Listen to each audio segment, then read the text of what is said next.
All right, welcome to Stop Questioning Everything, the official podcast of Drug Receipts. Drug Receipts is the brand at the convergence of art and technology. We are bridging the gap between IRL and URL, and we promote the pillars of art and subversion, science and skepticism, and community and sport. And as always, we aim to bring you content with mind-altering substance. My name is Arlo Eisenberg. I'm your host. Today is July 21st, 2022. In New Zealand, it's already July 22nd. That means in New Zealand, my daughter is already 21 because her 21st birthday will be tomorrow. We've got a very special guest today. Kevin Quintero will be joining us. You'll be learning a little bit more about him in just a few moments here. We've also got some news updates. We'll talk about the drug inspector, some updates on the DRX Travel Co. hoodie. And then at the end of the episode, we will do some skeptical content. So we encourage you to stick around for that. If you're listening to an audio podcast, there will be some visual content. Kevin is a 3D visual artist. So we're going to show his reel. We'll be talking about some of his content. And then, as always, throughout the episode, we'll be sharing some slides with you. So we always encourage you to join us on YouTube so you can get the full experience, see the visual complementary content, but we will do our best to bring you along if you are listening on an audio podcast, and we'll try to paint a picture in your mind. So with all that said, let's talk to you a little bit about Kevin. Kevin is a local artist, actually. We're based here in Dallas. I'm based here in Dallas, and he's actually a good friend of Jesse's. And I've had the pleasure of meeting Kevin once before at the Samuel Lynn Gallery show. But he's a 3D digital creator specializing in motion design and visual effects. He moved from Monterrey, Mexico to Dallas, Texas at the age of 7. And he's actually got a pretty extraordinary story, which we will get into in just a moment. But he's done a lot of really standout, exceptional work for Undefeated, Yeezy Campus, Sprint, among many others. And he has an NFT project of his own called Neural Heist, which we will talk about. But let's take a look at Kevin's reel. You don't just have to take my word for it. He's a great artist. And then we'll bring him up and have some great conversation.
All right, cool. Welcome, Kevin. Welcome to Stop Questioning Everything. Good to have you.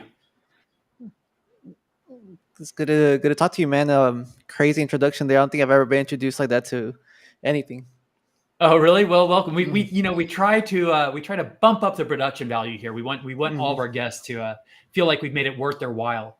As I'm watching that, as we were watching the reel there, I've watched it several times. But I know that before you really focused on visual effects, that kind of cinematography and filmmaking was, I think, kind of where your focus was. But there's some really cool cinematography in your reel as well. What is your relationship now between the actual footage, the cinematography, and the visual effects? Are you like working with directors that are coming to you and they're saying, "Hey, we want you to do this to our video," or what is the relationship there? Right. So I started off doing visual effects, so working with local like music video directors. Some of you may know German, and we started just doing different effects. Whatever he would ask, I'll kind of just like figure out how to do it. And just like that, I mean, I started posting work on Instagram, and just people started reaching out, for bigger and better work every time. And nowadays, I can't do any like directing myself like I used to like doing. It's like making like all sorts of videos. So like I made commercials before, and I made like a bunch of like home little videos. And for a while, I was doing a bunch of corporate, behind the scenes corporate shit, which is every filmmaker's nightmare, just doing shit that's not like you're not passionate about. So whenever I broke my neck, I had to transition over to 3D and VFX. I mean, I didn't have to, but it was just like my way of like basically having control over the camera, over the lens, over the lighting, over everything, basically. Well, okay. So you said ever since you broke your neck, right? And that changed everything, right? So you weren't able to Right. go out and shoot anymore. You had to move from your focus Hmm. being the videographer to doing visual effects, because you can do Right. visual effects at a studio. I imagine like exactly where you are sitting right now, right? Yeah. But you'll notice that in your introduction, I didn't mention, right? I didn't mention that you broke your neck. I didn't mention that you're in a wheelchair, Hmm. and that was done deliberately, right? And it's not that that's not an important part of your identity, but I think that there'll be some interesting stuff that we can get into later about the metaverse, right? And about identity and about who we are and about the ability to kind of like shed whatever real world physical limitations are on us and just be whoever we want to be. Um, Right. and so the way that I presented you was kind of based on your work and what you do. And certainly your condition is a huge part of your story. And since we're talking about now, let's hear it. So that fateful day, like something like 5 years ago, Hmm. 2017, what happened? So it was May 8th, 2017, and at the time I was like really like into like fitness. So I was like running a lot, swimming a lot. Pretty much every day I would like, I mean, run at least 5 miles, and I would try to swim like 1 mile or so or whatever. So every opportunity I got, if it was midday, if it was 2 a.m., sometimes if it was 12 midnight or super early 5 a.m., whatever time slot I had to run and exercise, I would take it. So I remember that Monday, it was sort of like a regular work day. We were working with a PR agency called APC Collective, and we were doing a bunch of different work, bunch of media work, so like graphic design and video editing and all that stuff. Um, we woke up that morning. Me and my partner at the time, my work partner, colleague Hector, he's also a good friend. We um, we were doing work. We went. We had a little bit of lunch, and I was like, let's go for a walk. Let's go for a walk at the park. It's a beautiful day. It's May. It's springtime. Like everything just got green. There's flowers and shit. I don't know. And so we decided to go for a walk. It was me, Hector, and like two of my other friends. And we were just there walking, and the water looked just so enticing to me. It was like sparkling at me, like winking at me basically. And like there's a spot that I used to always go to and just jump in every day, and I would dive in all the time. And yeah, just decided to dive in, and I don't know. I mean, maybe I tucked in my head a little bit wrong, or maybe I hit a rock, or maybe the tide was higher. I don't know, whatever it was, but I hit my head whenever I dove in there and pretty much shattered my C5 vertebrae. So yeah, whenever that happened, I didn't know what happened. Obviously, I kind of just like woke up, and like I opened my eyes, and I was like looking at the sand at the bottom of the river, and the water in San Marcos. It happened in San Marcos. It's crystal clear, so I could just see like the water caustics like coming in through the river, and I could see like the sand, and I was like, holy shit, like what the fuck happened? And I'm trying to move, right? I'm trying to get the water because I need to breathe, obviously, and I just can't move. Nothing at all. And obviously I can't breathe because I'm underwater. So I'm just like looking there. I'm just like, what happened? And I don't have that much time to think, but I'm just like, oh shit, like, am I gonna drown? Like this is it for sure. And I just started thinking about like one of my friend's sister who had just recently passed away, and I had another friend just passed away like a month before that, and another friend like a few months, and I was like, holy shit, like so like death was like really like right on my mind, and I was like, fuck, like so I thought about my friends, I thought about my family, and I just like just decided to take a breath. Like what else do? You just can't hold your breath forever. Your brain won't let you do that. So I just take a deep breath. I'm like, and I just drink the water. And right as I did that, I heard like a splash of water behind me, and then it was my friend who jumped in there to get me because he noticed I was just like face down, like just drifting away in the river. And he turned me around and he's like, "What the fuck's wrong?" And I'm just like, "Oh, I don't know, bro. Like I don't know. Like slap me. I think I hit my head and I'm in shock or some shit." So he slaps the fuck out of me, and I'm just like, "Oh fuck!" Like do it again. Still can't feel shit. Like I still can't feel or move shit. He does it again. And I'm just like, "Oh fuck!" Like I don't know what happened, but get me out of here. Get me out the river. We're like in the fucking middle of the river. It's a beautiful day. It's a beautiful scenery. Don't think of it as like a fucking night horror story or something. It's a beautiful day. And he pulls me out to the side of the river, and my other two friends are there, and I'm just like, "Hey, call an ambulance. Like, think I might be in shock or something. Like whatever." But I was like, "Oh, get a picture of me though for the snap." Like Snapchat was kind of like popular at the time, and I was like, "Oh yeah, get a picture of me." I want to like, I don't know. No way. I was just one of those social media dudes back then. And I was just like into sharing everything, and so I have pictures of like the fucking when I'm in the river and they're holding me up, and the ambulance got there super quick, maybe like in 2-3 minutes, and or maybe more time passed, but yeah, they got there quick, and like it was just weird. Like my fucking one of the paramedics like grabbed my dick and he was like, "Can you feel this?" And I was like, "No." And he was like, "Okay, well you're good," because I don't know why or how or what the fuck it cost, but it popped a boner, and I was like, "Oh shit!" Like No I don't know. way. I mean, I didn't know. Yeah, I didn't know what was going on. I was just so confused. I was like Uh-huh. not scared yet, but as time passed, like I was having trouble breathing. Like I was like, and I think it was like the shattered bones in my neck, just Yeah. obstructing my airways. Um, and like basically like the ambulance got there, they put me in the stretcher, they got me out, they put me in the fucking ambulance, and I was like, fuck, like I can't fucking breathe. And they're like, stay with us, you keep trying to breathe, don't stop breathing. And I was like, fuck, like I'm tired, I can't, I can't just, I don't know, I just could barely breathe. And they put the oxygen over my face, and I was like pulling in, I was just like in the ambulance, just scared, like what the fuck is going on, like maybe this is serious. And I got to the hospital, did the whole CT scan. The nurse, whenever they put me in the CT scan, I went in there, and like the nurse was like right behind me, and she was like, "Oh, you're gonna be okay. My dad's in the wheelchair, and he's fucking awesome." And I was like, "What? Fucking wheelchair? Like, what are you talking about?" He's like, "Yeah, yeah, yeah. He broke his back. He's fine." And I was just like, "No, no, I'm gonna be fine. I could barely breathe and talk at this point." And yeah, I mean, after that was my accident. Could no longer use my arms and hands for a while. Now I've recovered like enough like arm and a little bit of hand function and a little bit of core action. But back then I couldn't move a thing. I couldn't even breathe on my own. And after they did the surgery to take out the little bones, I couldn't even speak for like a month. So I was just like I had a whiteboard in front of me, and I was just like, do this, do yes, no, row 5, yes, row. I mean, like shit like that, spelling out word for word what I was trying to say. And yeah, I mean, I just after that I had to like reinvent myself basically because at the time I was doing digital marketing, so like video production, graphic design, and shit like that. But my passion was always like video production and film and shit. So after a while, I just had to like reinvent myself. I was at home, I was like staring at the wall, and I was like, "Fuck, what I do?" Just like looking at Instagram, and like a bunch of like people that I was following started doing like 3D CG work, and I was like, "Holy shit, this is fucking cool." I mean, I'm pretty sure I can't figure that shit out, but it's cool, and I don't know, I just became obsessed, just like you become obsessed with anything you like, and my brain automatically started generating the right questions, and started googling those questions and trying out different shit. I sold all my equipment, my cameras, my iMac, my laptop. I sold all that shit and just got a PC and started creating shit. And then here I am Kevin, now. Mhm. how long was it after the accident? I imagine there was some time to like figure out like, what the hell, like everything is different. Like, what am I going to do? There probably was Yeah. some grief and depression. How long was it Mhm. before you started to be able to be in a place where you could start thinking about like, oh, what am I going to do now from here?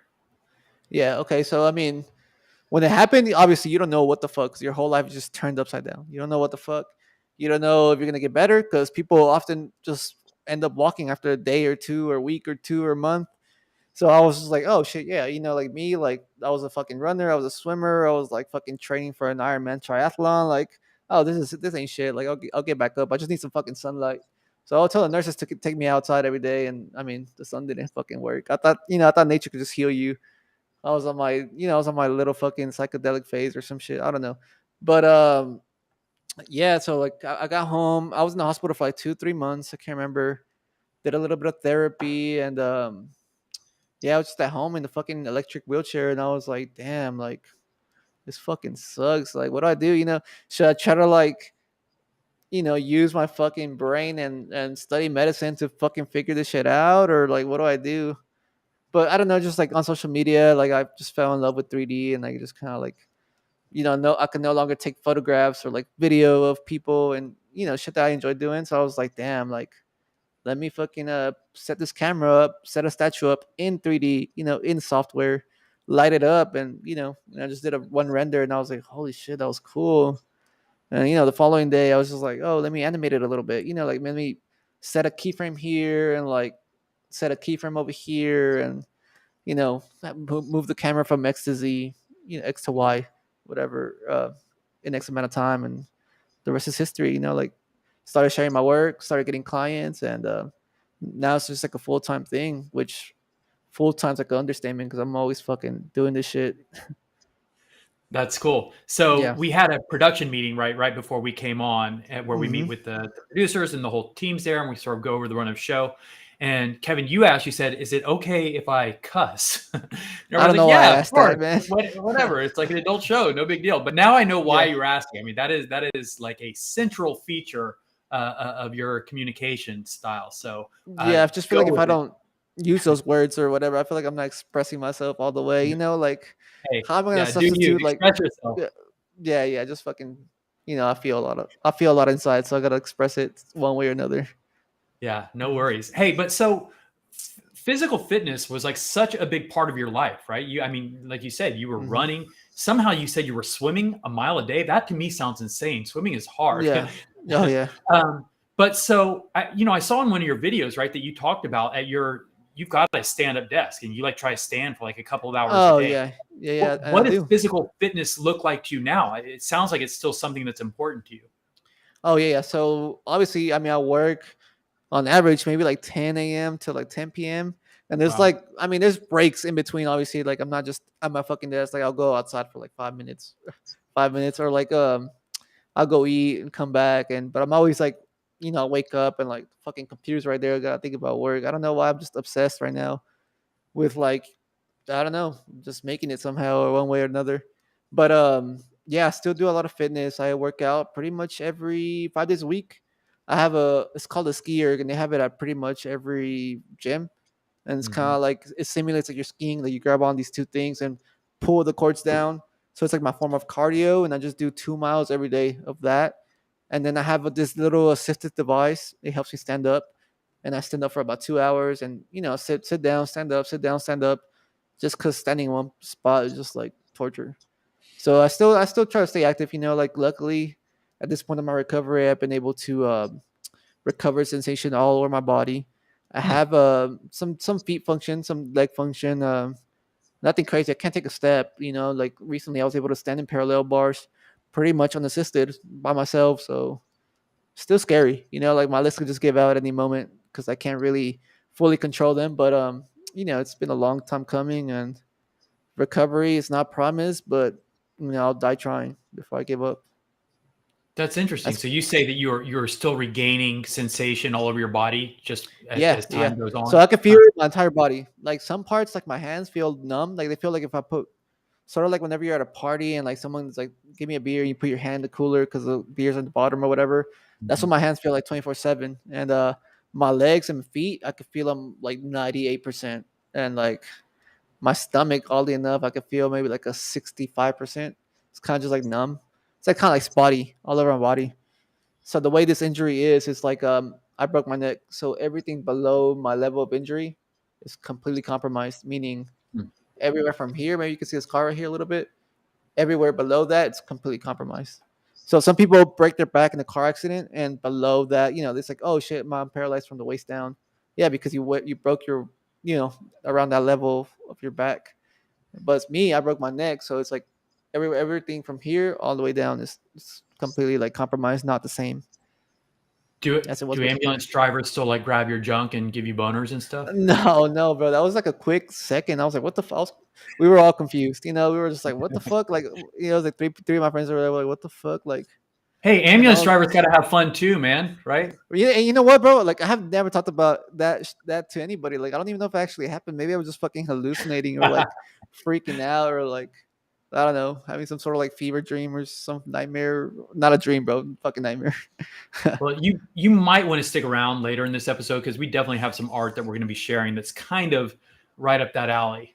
But let's talk about your art here for a second more. So, right, we're talking about one of the other things that I heard you talking about, or maybe I saw it on your website, but how you used creativity to like get through the depression, right?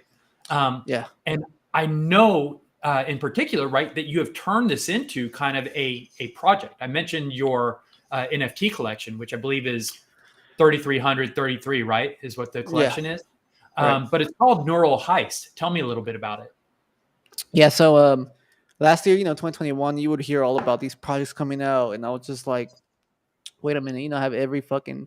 I've been working my whole life to gain the skill set, like let me fucking try to do it, like I'm gonna try to do it and like try to help out people that are like in the same place as me or worse condition than me because I've met a lot of people that are just not as fortunate as me. Like luckily I had a roof over my head in the beginning and my family, my parents, my sister, they were all very supportive. So I was able to like I haven't came out on top, but I'm doing fine, for myself. And a lot of people didn't have that, so I'm just like, let me make this project.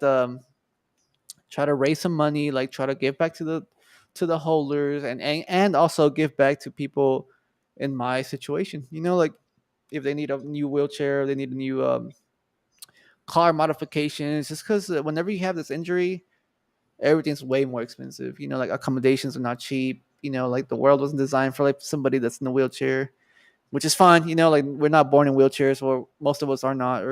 But yeah, just shit's expensive, man. Life's expensive as is. Imagine it times two, because you're fucking paralyzed. It's just hard. So I wanted to help out people as well as give back to my holders one way or another. So I started developing the project and I started making art around the fucking nervous system, which the nervous system, what I imagine it to be, is just sort of like a network of strings connecting your muscles to your brain, and it's a highway coming from your brain to your fucking sacral bone. Yeah, so I based the art around that. I based the characters around just nerves in general, and I just the name Heist. Somebody recommended that name on Discord, and I was like, that's cool. Like it's kind of like a bad boy Heist, like a I don't know, some sort of thief, like a nervous system thief or some shit. So I Well, just kind of just made that. Yeah. when I saw the project, the name, I interpreted it honestly in a couple of ways. And maybe I was just reading too much into it. But, on the one hand, like a neural heist, like it almost sounds like, in your situation, like your nervous system, your movement was robbed from you, right? Like your brain, it Yeah. was kind of like Exactly. hijacked. But then you Yeah. flip it the other way. It's like, and now you are kind of like stealing it back, right? You are right. Yeah. So it goes Yeah. both ways. Yeah. I mean, it Um, could be interpreted a bunch of ways, and yeah, like it just made sense. I was like, oh yeah, fuck, it's cool. It sounds it's a cool. cool name. Like. Hmm. And so in the reel we played, right at the end of the reel, it's got the spinal column, the 3D animation that you created, and like flowers are blooming out of it. And I think Right. even you've got a tattoo on your neck, right? Yeah. That's Yeah. the It's right same there. Yeah. thing. Uh huh. So Uh, basically, that. Oh, you want me to talk about that or? sure, yeah. Oh, okay, so I made this little like video. I had this idea. I was like, I want a fucking neck tattoo. I don't know why, and I was just like, what should I get? Like maybe a fucking straight line is cool. Just because little line's cool. But like that's too common. I don't want a fucking straight line. Let me fucking do a spine. I don't know, just because I broke mine. So I just went to Photoshop, designed a little spine with a cracked C5 vertebrae, which is the one I broke, and let me do fucking the flowers in it. Just because I saw some picture of a flower that I think somebody stepped on and it was like broken in the middle, and somehow the flower kept growing but sideways. It still kept growing but sideways, and I was like, huh, like creativity just fucking my fucking the nervous system just started making connections, and I was like, let me do something like that but with the spine. So basically the spine is broken but there's flowers coming out of it, so maybe it can't grow the way it usually grows, but there's fucking shit growing on it, beautiful shit coming up from it. Mhm. So that was my tattoo, and I made a illustration of it, a video illustration of that. Yeah, amazing. Hmm. So your visual artist, the NFT is, a collection of your visual create or of your visual creations. So let's do everyone a service here and show them this amazing work. Um, Joel, and I know we have a teaser animation of his neural heist video.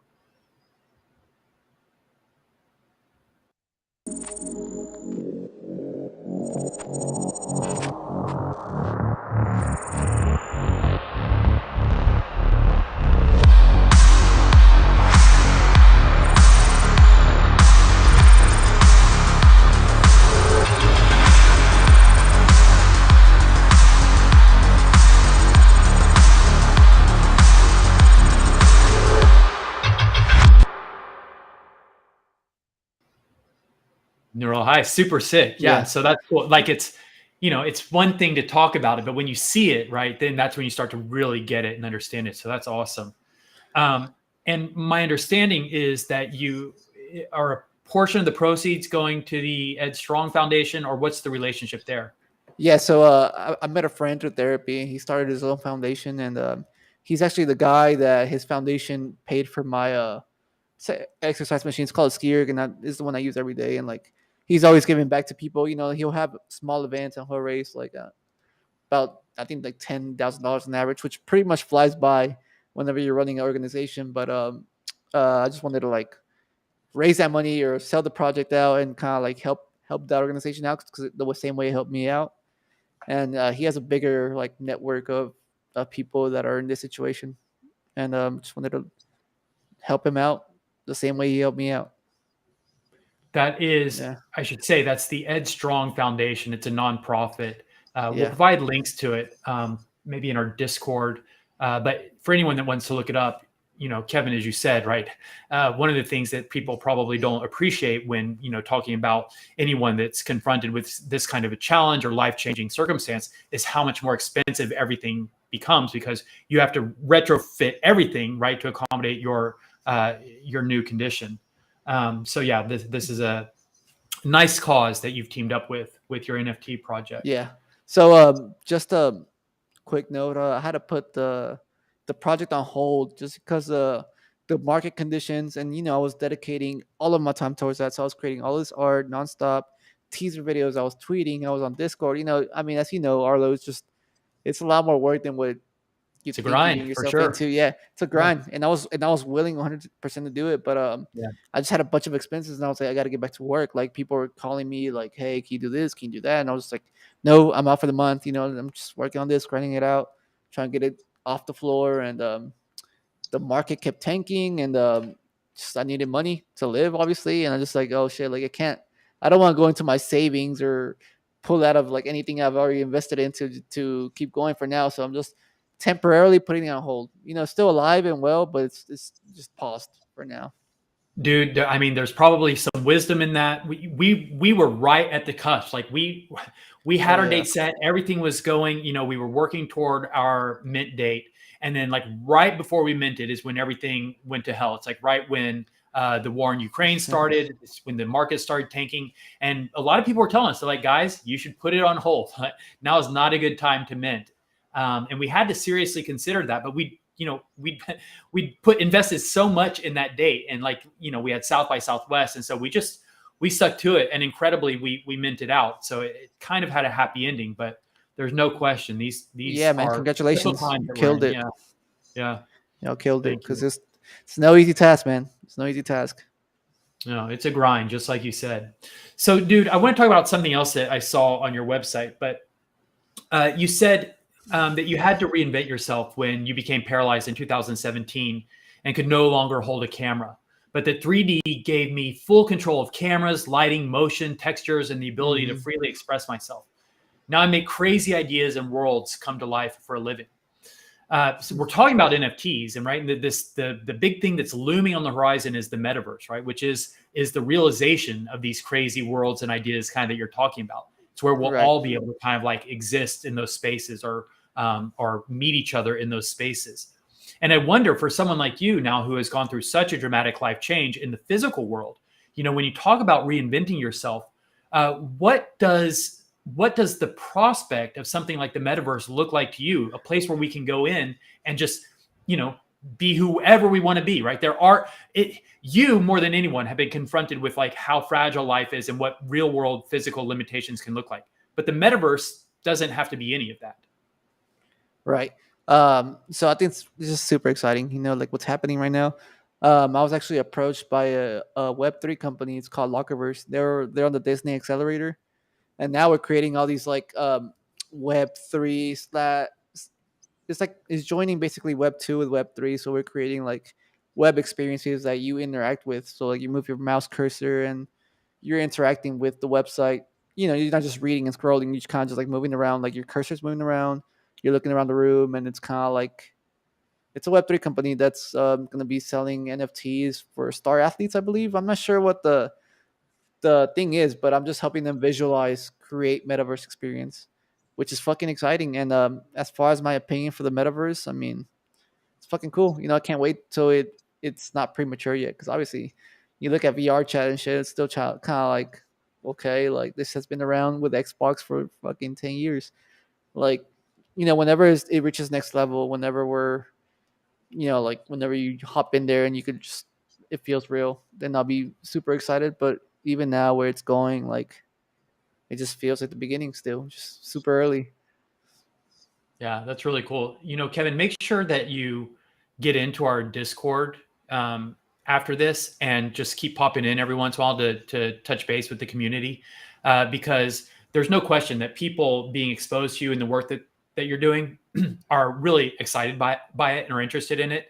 And we're going to want to follow your progress and just sort of want to be updated on developments with what you're doing, because Cool. I know that I'm a fan, and I can tell you that a lot of our drug smugglers, a lot of the people in the community are going to be fans as well. I want to talk about, this is just now kind of, as long as we're sort of going down this road about kind of like what the future of the metaverse can be, and just some kind of like philosophical implications that go along with it. But we already talked about like the difference between, physical real world limitations here in the offline, in real life world, versus what's, there are no limitations in the metaverse essentially. But in addition to being, to being someone who is, you're not a, what is your condition now? You're not a paraplegic anymore, are you? Yeah. So once you injure yourself, you're like pretty much a paraplegic, quadriplegic for the rest of your life. Because your whole body at one point was compromised. I So see. Mhm. a paraplegic, para means two, duo. So that can Yeah. mean your legs. Quadriplegic means four, so four limbs. So my condition was quadriplegia. It's an ugly ass word. Like whenever I first started, I was like, "What the fuck is that?" Like, no, I'm not. Like, what is that? But yeah, like you're in there for life. You can so your nerves grow, I don't know, like a crazy small amount every year. Like your nerves Yeah. start regenerating a little bit, very little. So I've seen somebody walk after 15 years at a gym one time. I was at a gym Huh. and where they focus on that, and he just took like about fucking 10 steps after No being in the way. chair 15 years. So it's cool. So it's possible. It's unlikely. Luckily for me, I've regained sensation all over my body, a little bit of function in my legs from standing up all day. I mean, not all day, but several hours a day. Um, it's possible. Sky's the limit, and hopefully with technology, with fucking Neuralink, like hopefully with that Elon Musk project, hopefully comes through and helps some of us out. Just because life is, just we're not designed to be sitting down. Like my ass and my back and neck are just burning right now. Just Yeah. it's a pain. Like it's just a thing you got to deal with every day. Yeah. Mm-hmm. No, thanks for clearing that up Yeah. and clarifying it for me. So paraplegic, and it sounds like, there are degrees of recovery, right? You maybe Right. one day you're walking, but you are always compromised, right? Your nervous system, you are always a Exactly. paraplegic. I got you. Uh-huh. Exactly. So yeah, I mean, just sky's the limit, like I said. But I mean, I'm always gonna be labeled fucking injured, just because it's such a fragile thing. It's almost like a brain injury, except your brain has more. It's called neuroplasticity, so the ability Mhm. to regenerate itself. And I hurt my spine, which has less neuroplasticity. Still has Mhm. some, but it's Yeah. still hope. Always hope, just because I can feel my legs and I can move them a little bit, and I can move around now, and I can use my arms, which I couldn't in the beginning. In theory, I'm not supposed to be able to move anything, but here I am. Hmm. Yeah, so we hardly even, at the beginning, we talked about kind of the beginning of your journey when you moved from Monterrey, Mexico to Dallas, Texas. You were 7 years old and presumably didn't speak any English. So, right, that was a major life adjustment, I Yeah. guess, early on in your life. Hmm. probably benefited from some neuroplasticity, right? Back then, your brain was able to adjust Yeah. and learn a new Right. language Yeah. pretty quickly. Hmm. And I imagine that kind of adaptability is something you were able to lean on later in life, like being able to change to just dramatic new circumstances, right? Yeah. Oh yeah. Yeah. So when this happens, the human body is pretty amazing. Like, you just find a way to do everything. I still haven't figured out everything, but I know. I mean, I live day to day and like just figure out how to, feed myself, how to speak again. Like all this shit. Like it's just fucking regeneration and adaptability. We just as human beings, we're pretty stellar at that. You know. Well, dude, so I love the way that you found a way for not that you found a way, but just that creativity like survived, right? Creativity is kind of what saved the day. Because no matter what happens, you know, to our bodies, as long as you've got that drive, as long as you've got that motivation and that inspiration, then you can sort of shape your own reality, and you turned your life into something Mhm. that worked for you, and it was like you said, you used creativity kind of like to get you through it, and look at you now. I think it's pretty incredible. Um, Thanks for sharing your story with us, Kevin. It's super interesting, and you're a really talented designer. Very excited to follow the progress of your work. Oh, I want to see if we have any questions from the community. Dawn is responsible for pulling a couple out of our Discord and out of the YouTube chat. So I'm sure we'll have something interesting here. Oh yeah, let's And by do the it. way, Kevin, we Yes. this is the 13th episode, and on every episode we've had a guest, at least one guest. Um, I don't think that we've ever been prepared with any questions when we stop down for the Q&A. So don't misinterpret what's happening here. We've never managed to have questions. Okay. Uh, Cool. but okay, I have one. I'll just make one up. But Yeah. so we've talked about you moving from Monterey to Dallas, and Yeah. on your website, I think you even describe yourself as a Mexican, VFX artist or something like that. Yeah. But so the fact that you are a paraplegic, right, is kind of central to your identity. The fact that you're a Mexican creator is central to your identity. But in the metaverse, since we've talked about the metaverse a little bit, we talked about the ability to shed real world limitations, right? You can be whatever you want. You can do whatever you want. You can be a rabbit walking around the metaverse. You can be a pill walking around the metaverse. You can be a robot. You can be anything that you want. You don't even have to be, you don't even have to be anything that we would recognize as humanoid or animate. But so along with that, we can also shed, things that in our real day-to-day life might be central to our identity. Like, if uh, our color, our nationality, our gender, all those things also don't necessarily have to come with us. Do you have any thoughts about kind of the relationship between identity and the metaverse, and what identity will even mean in the metaverse? I mean, it's gonna be its own thing. Now you think about identity, you think about, what we look like, what we stand for, what we talk about, like basically who we are. But in the metaverse, it's just gonna be a new thing for it, a new definition for it. I think it's not gonna be nothing that we're used to. It's not gonna be like, oh, it's a fake world. Why are you living in it? No, it's kind of just like it's a separate extension of you, sort of like the internet is to us. Like it's kind of just like an extension of what we are. Well, that's gonna be a different extension of who we're gonna be. In the metaverse. That's how I see it, at least. Like it's an opinion. Yeah, totally. So we did have a Mhm. question come in, and then we will turn it over to Jesse, and she's going to get it popping here in just a moment. But Kevin, for the people that are interested in Neural Heist and what you're doing with your NFT project, I know you said that you put it on hold, but what will the process be for getting on the whitelist? If you're going to have a whitelist, or once you get it back up and running, how will you roll it out, and how do we get on that list? So whenever I launched the brand, I started a Discord, and then I had a couple hundred Discord members, and I was just giving them out like to early people because there was a lot of people coming in interested, and they loved the project, they loved the method. I mean, the whole thing behind it. So I was picking it was picking up really nicely, So I was just giving them away pretty freely, just because it was just the beginning. I don't know what it's gonna turn into, Like I don't know, like if it's gonna keep explode ever, But it was just one of those things that was gonna next. I didn't want to like flood myself with problems that weren't in front of me yet. So I was just like one thing at a time. Let me get fucking 10 people in the fucking Discord. So I was like, okay, I got 10. All right, let's do fucking 30. All right, I got 30. And 50, 100. Like it was like one thing at a time. Just because it was a one man team in the beginning. Like so, which still is, but like just one thing at a time. So I didn't get there yet to answer your question. Okay. I've got one more question. Sorry, but one more came No, in, go ahead. and then I promised then we'll get you over to let's get it popping. But you talked about this transition where you realized, I've got all this time. I want to do something. I'm not going to get out there with my camera anymore. So, dude, people are doing really cool stuff with visual effects. How do I get into that? What kind of online courses or resources did you find that helped you get into it? So it was all strictly YouTube and Reddit and Google. So like, I don't know. I have this theory that whenever you're really genuinely interested in something, your brain will automatically generate the right questions. So it's like, oh, how do I start a CGI? That's not the right question. Like, how do I do a fire on top of on top of the floor?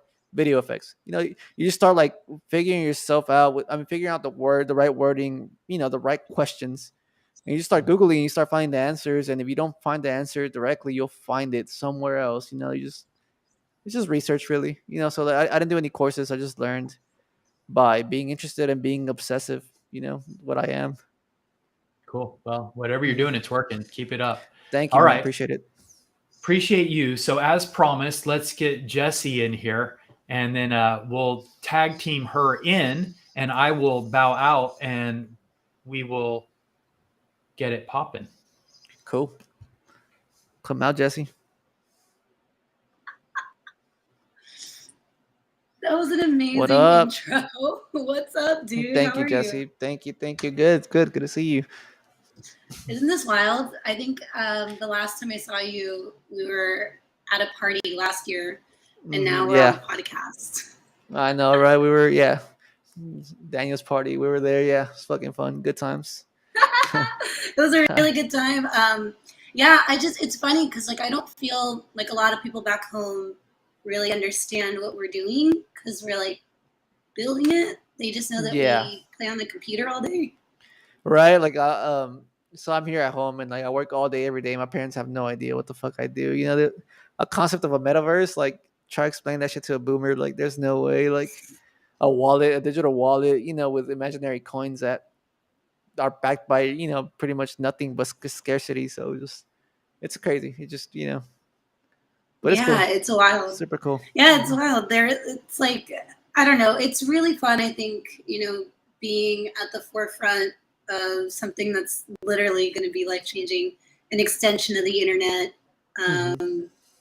Okay, I do have a question. I have a couple questions. Yes. Let's do it. But did you play any like Neopets or anything like that when you were growing up? Or so my sister had Tamagotchi. Do you know what that is? It's like a little it's like a little device. So I didn't play with it, but it was just cool. Kind of wondered one, but I was like, this kind of a girl thing, so I'm just gonna stray away from that. Like I was more into like wrestlers and shit, but I always thought Tamagotchis were cool. Like not to be fucking sexist or anything like that, but it was just like, oh wait, like I like wrestlers more, so I'm fucking do wrestlers. Like I'm not gonna do a little pet animal, digital pet animal. Well, understandable. Yeah. Well, speaking of preferences, color, whatever. What is your favorite color? Fucking dark black.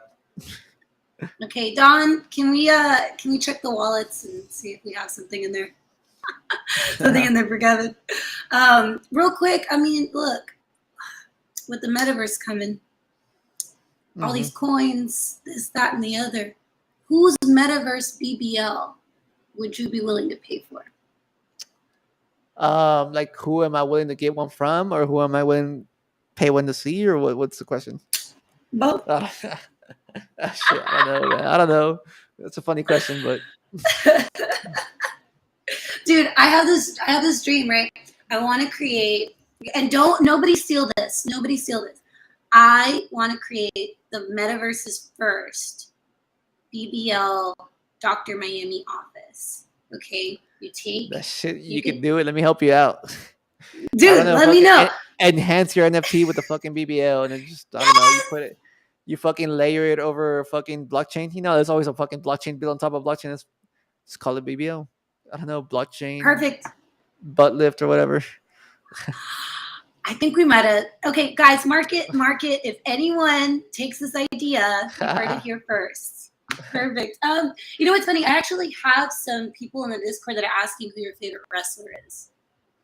Favorite wrestler. So at the time it was Kane. So Undertaker's twin brother that got his face burnt through some fucking bullshit rumor that WWF made. Yeah, he just always wore a mask and he fucking looked mean and it was cool.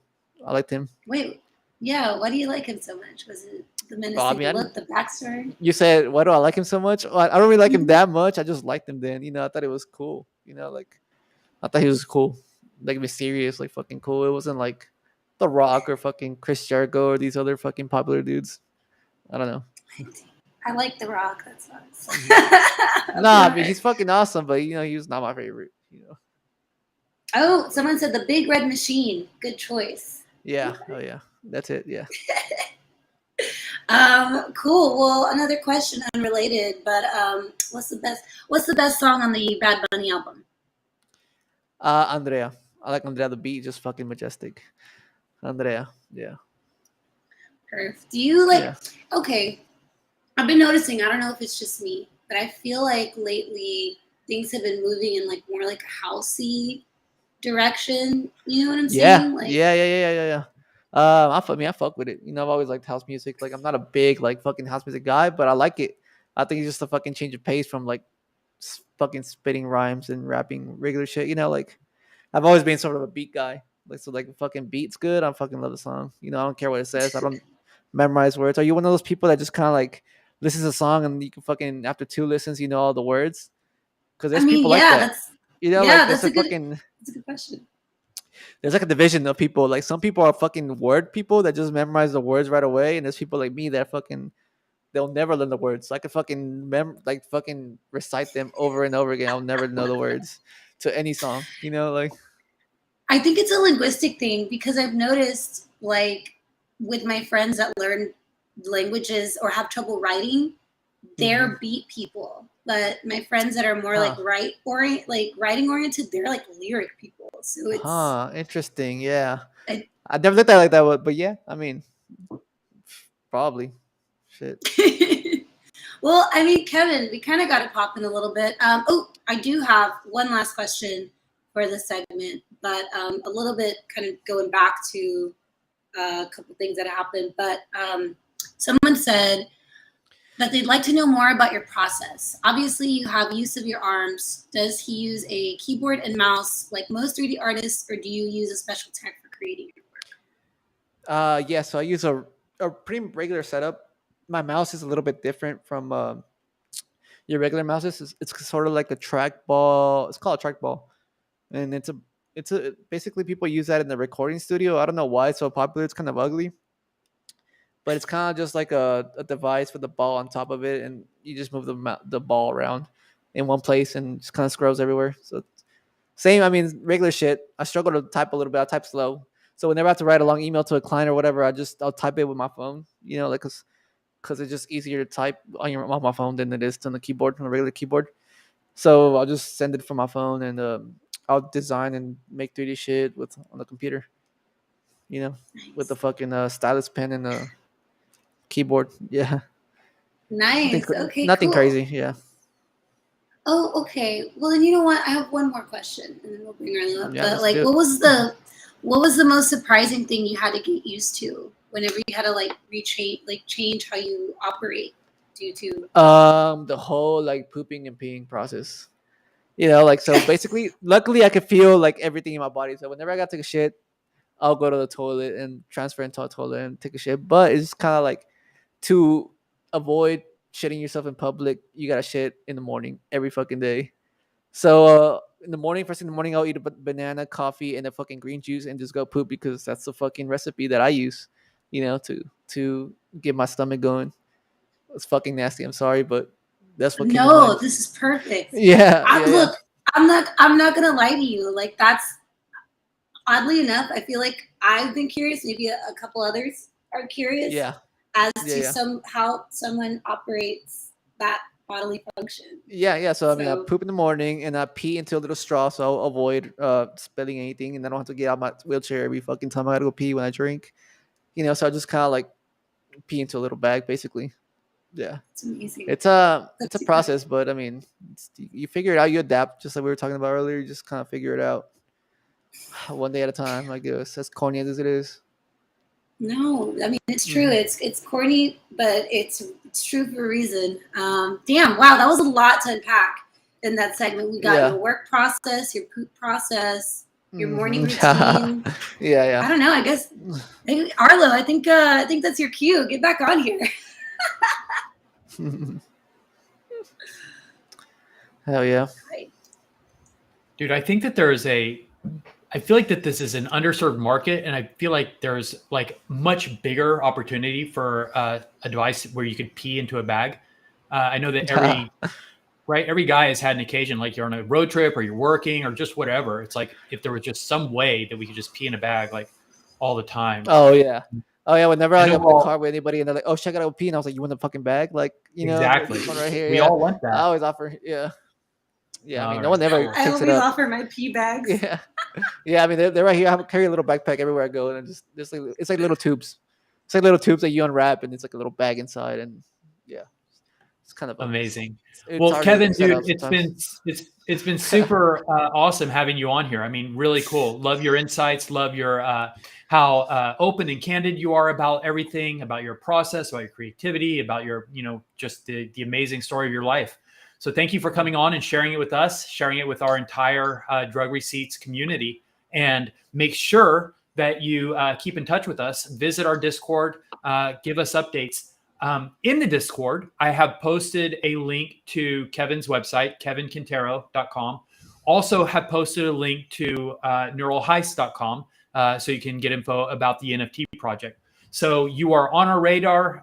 You're in our sites, and we're gonna be following your development. So good to have you here, Kevin. You're an amazing dude. Thanks for Thank you being very on. much. Don't be a stranger. Can I give a Thanks, shout out to my Kevin. friends real quick? Shout out to Yes.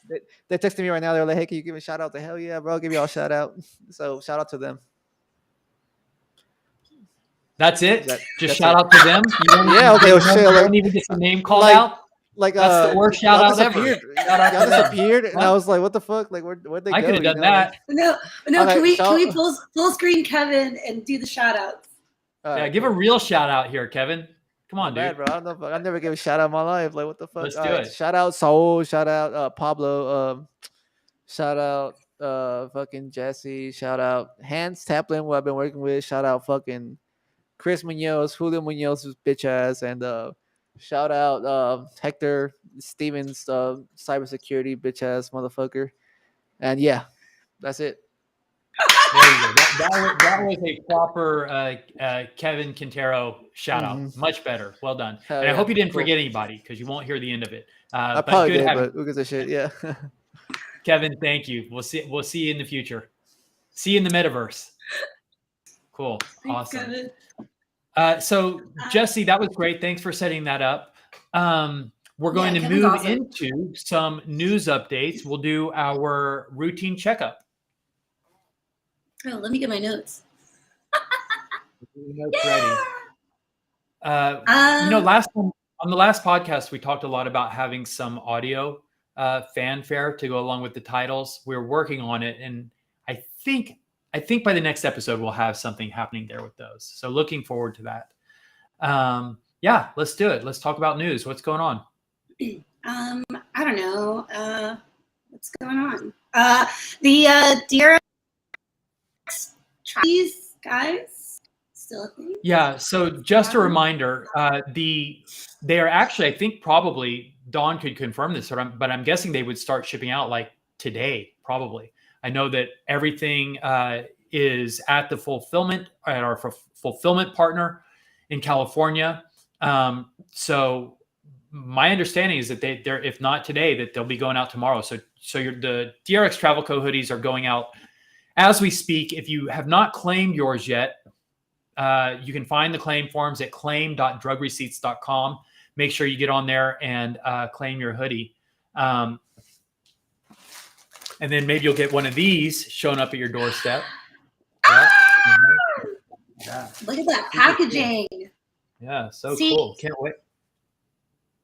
Guys, drug receipts, we're not just putting things in a clear bag and calling it a day.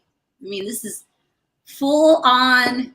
It looks like the hoodie, because of the focus, it looks like the hoodie's like blurred out. A lot of censorship. Oh, wait. I'm getting word from Trevor that our graphic is still up. Guys, is this true?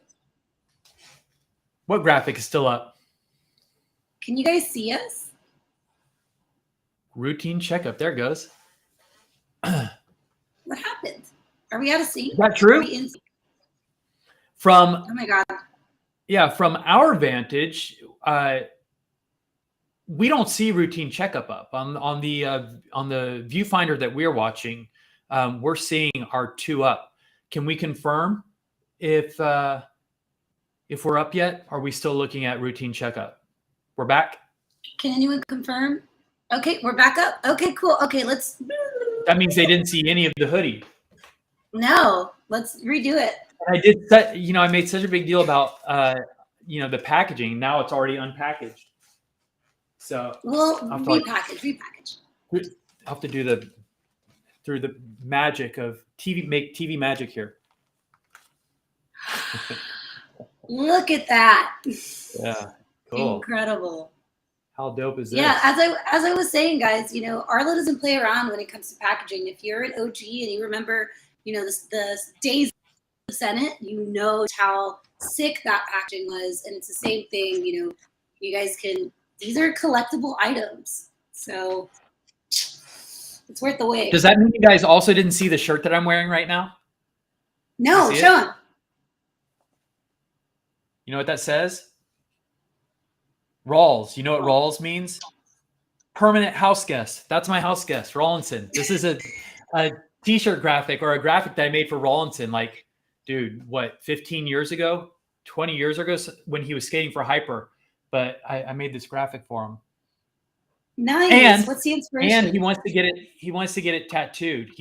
I just put him in touch with my tattoo artist Dominic out at Davis Street Tattoo, and Rawlinson's going to go get this tattoo, his first tattooed like on his wrist or something. Oh wow, Big he's thing. committed. Yeah. Whoa! What are you guys getting tattooed? He's getting this. He's getting his logo.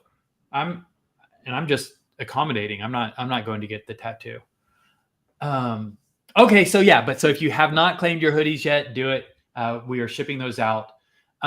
Speaking of hoodies, there is a mint going on today that is another cool IRL URL hoodie. I'd like to say that we beat them to it, right? But it's pretty dope. The Artifact X Nike hoodie is minting today, July 21st. And we have a picture. I mean, Joel, you want to show that picture? For those of you that haven't seen it yet, it's super sick. This is obviously an illustration of it, but it is a URL, a digital hoodie, which has, those wings come out of it. And there is going to be an AR component to it. I think you can see on the hoodie art there that they have a QR code. And it's just, Artifact and Nike, obviously those are big players. They have, they're very, very good at what they do. And so it's just a really attractive, cool project, but they're not the innovation leaders. They trail just behind drug receipts on that front. But I was going to say, it's still super sick, and love to see kind of what's happening with augmented reality, what's happening with apparel in Web3. So, we're really excited to be in this space. And yeah, if you haven't checked out the Artifact Nike hoodie yet, check it out. It's minting today. But sorry guys, if you don't already own, I think that they have certain, in order to basically be whitelisted or to have access to the mint, I think you already have to be a holder in some of their projects. I don't think that there will be a public mint for it. And if I didn't say it yet, because I think I've only talked about kind of the augmented reality aspect of it, but it will be wearable by the CloneX avatars. So that's really cool also. So just like we have access to, within our ecosystem, we have access to Fluff and Party Bear, and some other projects that we're talking to.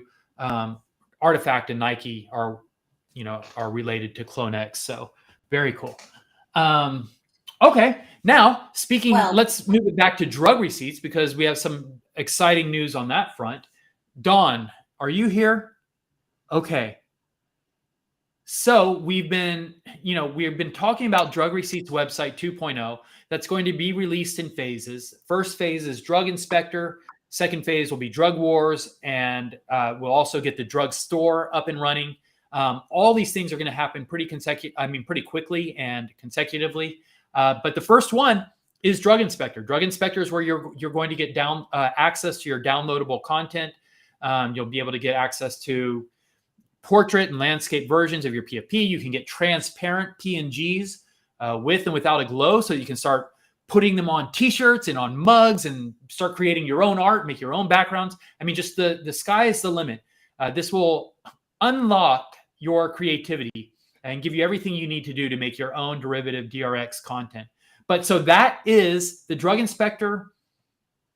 If I'm not mistaken, Dawn is confirming yes, that is live right now. You should be able to go to drugreceipts.com, and there's a new hero banner up there, which is for the Drug Inspector, and you can get in and start getting access to your Drug Receipts NFTs right now. Now, maybe we should have saved it for the end of the episode because now we've lost everyone's attention span. They're all going to go start trying to download their assets and check out the Drug Inspector, which by all means do it. It's there and it's really snug and cool. But we've also got some more content that we hope you'll enjoy. So Joellen, let's go ahead and we've got a fly through. So you don't have to leave the broadcast right now to check it out. We can show you kind of what it looks like. Joellen, let's show them the fly through.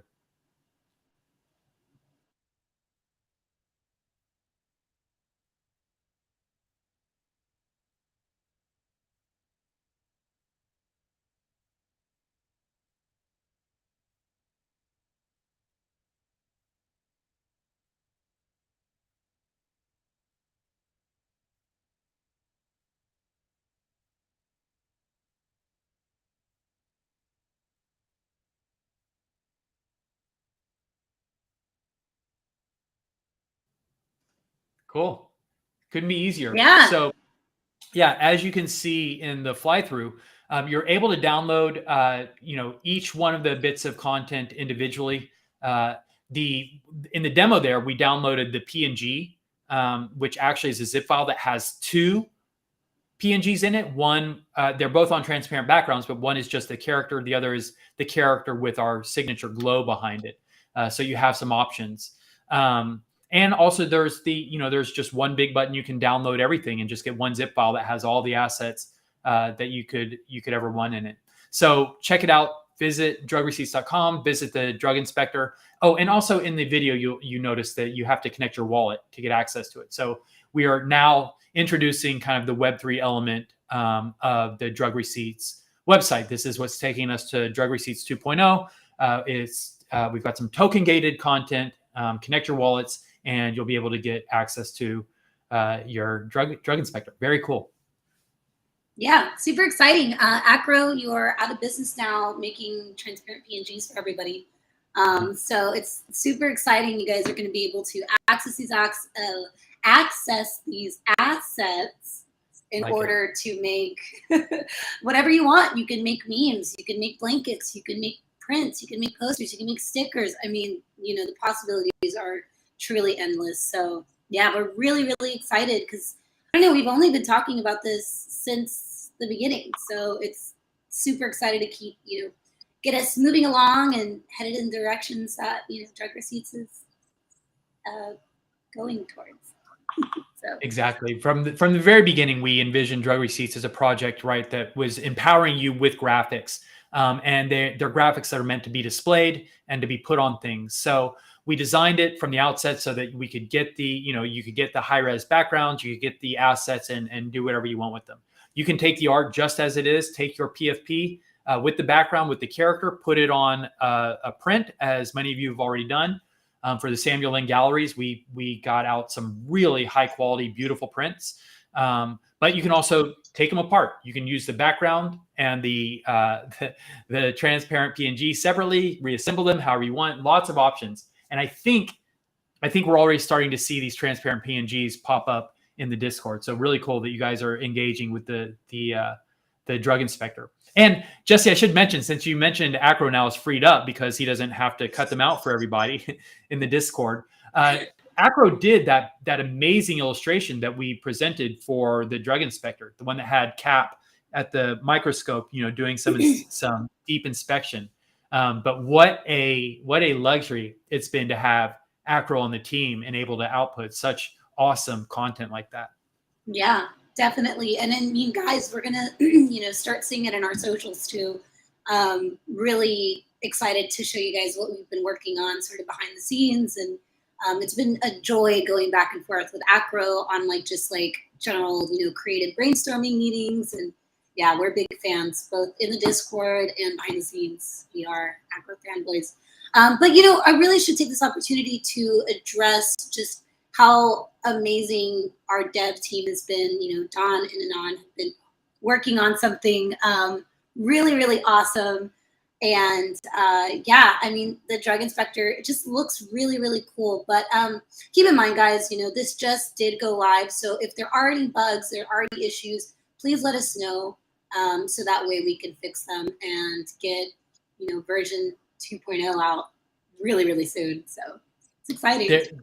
There is one item that we are currently troubleshooting that we're aware of. This is kind of a legacy problem that's a holdover from some of the fluff code, but NFTs don't. When you buy or trade an NFT on OpenSea, they are not updating very quickly on our side in our drug inspector or on our website, for instance. But it is something that the dev team is actually actively addressing. We think that our developers, honestly, have already fixed it. It's just a matter of getting it implemented and tested. But we think it should be something that's actually resolved probably within the next day or two. So if for some reason, if you're not seeing all of your NFTs, if you recently bought or sold them, just understand that is something that we're aware of and that should be fixed within the next 24 to 48 hours. Yeah, definitely. So yeah, really exciting stuff at Drug Receipts. This is awesome. So speaking of exciting stuff, we had an exciting development within the community. We just had a Spaces, Twitter Spaces, just a couple of days ago. So some of the stuff that we've talked about, and we might not go as deep on some of these things. We encourage you to go check out the recording of the Twitter Spaces. The one that we had just this past Tuesday was actually pretty fun and quite exhaustive in terms of some of the content that we got into. But it had a lot of visual content that went along with it. So really, in order to get the whole experience, you would have had to have followed along in the Discord to see the images we were sharing. We might be able to clean that up a little bit and provide some of the images here, just so we kind of have it on record, and we'll talk a little bit about it. But for the full experience, you'll definitely want to go check out that Twitter Spaces, because it was really fun, and the community engagement made it all the more enjoyable. But so the first thing is we had Bildo, one of our drug snugglers, an outstanding community member, and Acro, who you guys all know. But Bildo Bildo is very good about getting into other communities, being active, talking about drug receipts, but also learning about what's going on in the other projects. So it's kind of a two-way stream where he brings back good information to us and tells us what's going on in the other projects and the other communities, but he is also letting them know what's going on our side. So in that way, he is a great communicator for drug receipts. But so this got noticed. He recruited Acro to help him make a Twitter post that was inspired by a conversation that was going on, I think, in one of the Fluff ecosystem forums. And basically, Bildo had said that he'd OD'd on drug receipts and kind of spent all of his capital on drug receipts, and that he's really eager to get a Fluff, but it's going to take a little bit of time to rebuild his coffers. So he said, please hold a Fluff for me, basically. And he had Acro come up with a graphic to to illustrate this, which we have. Let's take a look at the graphic that Buildo and Acro came up with. Hold my fluff. Amazing. Right, exactly. And the Siren there is holding the carrot. But this got the attention of Aaron McDonald and made an impression. And so Aaron responded and gifted Buildo a fluff. And a fluff is like the crown jewel, right, in the Futureverse ecosystem. And that's Buildo's fluff. That is the actual fluff that Buildo got gifted. So an amazing snag there, amazing pickup, but well deserved and well earned. So congratulations to Buildo, and just a demonstration of kind of like the cool things that happen, in the wider ecosystem here, and just to kind of, it pays to be a community member and to really to be engaged. Good things can happen. Yeah. I mean, guys, that's the awesome thing. That's part of the story. That's part of the lore that you write. And that's by engaging with the community. You can create the great thing about Drug Receipts is that we have so many talented people, and really not just Drug Receipts, but I think in the entire ecosystem of just really intelligent, creative, smart, witty people that when they come together can sort of create some really magical moments. So you're not always reliant on a project to make magic. That's one thing, but I think that you can create the magic that you want to see when you guys work together and just put your talents together and put it out there. So really exciting stuff. Well, that's a perfect segue, Jesse, into some trait lore, because trait lore is related to Drug Wars, which is, we've got Drug Inspector is launched as of right now. So Drug Wars is the next one that we'll be following closely behind. And part of the Drug Wars, part of what's going to happen with Drug Wars or a big part of Drug Wars is going to be lore, right? It's going to be the teams that you create, the stories that you create around your teams. But within Drug Receipts, we have layers of lore, right? Because we are not a project that was invented out of whole cloth and within the last year.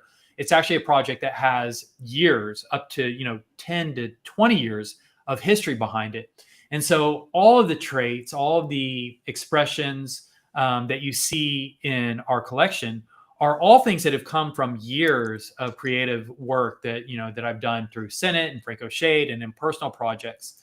And one of the things that we are doing with you, that we'd like to do with you, is to share the history of those traits so that you'll know a little bit more about the traits that you love. And I've seen here in our chat, as we showed the graphic that Acro and Buildo came up with, but Siren had the Siren character that they used had underwear. And underwear is a very rare trait in our collection. There's only 50 occurrences of it. And among some collectors, it is highly prized. I mean, it's just a unique, silly, absurd trait. So what we're going to talk about here a little bit is the underwear lore, the history of the underwear. And I'm telling you my history, how these, the sort of the legacy of these traits, kind of my thinking behind them. But when we talk about layers of lore, what we mean is that is just one layer. And then what's going to happen is you guys are going to either take your inspiration from the history of these things, or you will create your own stories around these traits. And in that way, we are just building up layers of lore. We had a big conversation about this last Tuesday in the AMA, in our Twitter spaces. So there is a lot more content, if you like this discussion, that will be available there. And I have to warn you, I guess Kevin did us a favor, because he went into some talk and he had a manner of speaking that just kind of opened the doors for what we're going to cover here. But there's definitely going to be some mature content. So if you're sensitive to that, then consider this your fair warning. Some adult content, some kind of mature themes, but handled in a very immature way. This is trait lore. So first, I'd just like to share with you what we're talking about. We saw the PFP that Acro came up with for Buildo, but Joel, let's show the first. Let's show the first 3 slides here. So these are the characters wearing with the underwear trait, and these are actual NFTs. So that's DRX number 46. That's Siren. We've got another one, which is Cap wearing the underwear. These are all NFTs in the collection. That's 309, I believe. And then the next one is Rex wearing the underwear. That's DRX 6227. And if you own those, you can go into the drug inspector and get the transparent PNG of them right now. But there's one character in the collection, or that you will never find in the collection, wearing the underwear, and that's Tabby. And that's because, this is not something that you will ever encounter in the collection. This actually was a rejected NFT. In the developmental stages, it was just brought to my attention that maybe this is inappropriate because Tabby is our only character that presents as female. And so maybe there was a chance this could be interpreted as like sexualizing the character in some way, or that there's something inappropriate about pulling down the juvenile underpants on a female presenting character. Not that it should be that much better for a male, but for whatever reason, it had never occurred to me that it could be interpreted that way. But once it was brought to my attention, we erred on the side of caution. And so you won't find Tabby in the collection wearing the underwear. So the only three characters that have it are Rex, Cap, and Siren. And there are only 50 instances of the underwear at all at that. So it is a rare trait. But let's talk about a little bit of the history. And I'm going to run through these things a lot more quickly than we did in the spaces. Again, I encourage you to go into the Twitter spaces to get all the background. But so on Instagram, I have an account called what used to be called Drug Receipts. It was the inspiration for the entire NFT project. Now it's called RXCPTS because Drug Receipts is the main account. But what it is an account where for the last 7 years, I have posted drawings that I draw on receipts. I'm looking around because I thought maybe I have one next to me, but I don't. I just have doodles and stuff. Doodles. FOMO. What is that? That's a doodle. No. Was that Tabby? It's kind of a weird one with the eyes in a different place. Joanne's already given me grief for having this depth of field so weird, but yeah. That's like kind of when you watched like the first couple seasons of The Simpsons and the drawing Yeah, style exactly. is so different. I have those too. We'll show those sometime also, like very early iterations of the Drug Receipts characters. But actually, you'll see a little bit of that right now, because what I was getting at is Drug Receipts, the thermal receipts, the actual drawings on the receipts. There's 7 years of history there, and so you can see the evolution of the characters. In fact, Joanne, let's show the first one here. So this is going back to 2015, I think. This is, yes, December 2015. And honestly, this is probably within like the first 5 doodles that I ever posted to the Instagram account. So to your point, Jesse, you can see how raw and rudimentary this illustration is of Cap. Didn't quite figure out where the highlights would go. Cap doesn't even have arms or legs here. And for some reason, Cap is wearing diapers. And, trust me, in the beginning, when I was doing these doodles, there wasn't really much of a plan, right? And so sometimes it was just whatever popped in my head. Not even a whole lot of care or time put into really developing the illustration. Just sort of throw it on there. And back then, that would be, I could do a doodle in 5 to 10 minutes and no one would be, bothered or put out by it. Whereas now I do get so obsessive and I can sit there for, 30 minutes to an hour easily working on a drug receipt, but they look a lot better. So then let's go. So the diapers are kind of, right? That's kind of like proto underwear, moving us closer to underwear. So the next one, this is from 2016 in February, just a few months after the one we're looking at right now. Let's look at the next one. And this is an early iteration where Cap is wearing underwear. And again, honestly, I don't feel that great posting some of these because they just look so raw and unpolished. A scene like this, I don't think I would really ever do anymore, honestly. But it's a whole little vignette with the Cap sitting on a couch, watching TV. It's got the carpet, but it's kind of like an Al Bundy, scene here, right? The Cap's got his hand in his underwear, sleeping, falling asleep, watching the TV as pills float around around him in the air. Take me home. But so it's just and I mean, Jesse, you talk about like the Simpsons effect, right? Where you're looking at very raw, old rendition of Cap. I mean, the proportions, right, with the long, skinny extremities, even the shape of Cap. Yeah, it's all very primitive for sure. But let's look at the next one. So the next one is a lot closer to being modern, but even this one is 2019. So still a few years ago. But here you can see, I mean, this is almost like, this is kind of exactly how the underwear is presented in the NFT collection. It's got the pigeon legs, kind of the knock knees in there, coming in together. The underwear is pulled down. But this also kind of gets at the spirit behind the underwear, like what I was going for. To me, it's kind of like an expression of like embarrassment or something, being caught off guard. In this case, it's saying overexposed, but you can see, right, that Cap here is kind of embarrassed and has been caught off guard. Another inspiration like is, when kids get pantsed in the schoolyard, you pull down the bully pulls down a kid's pants. I mean, it's embarrassing and humiliating, and it all falls under the category of low stakes misfortune, low stakes, what's it called? Low stakes disappointment and misfortune. But this is kind of that thing.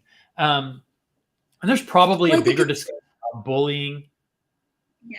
Oh, about bullying. Oh, huh. Oh, I think we're in a loop. No, I think this is really cool. I feel like a lot of people can relate to feeling like this at a certain point.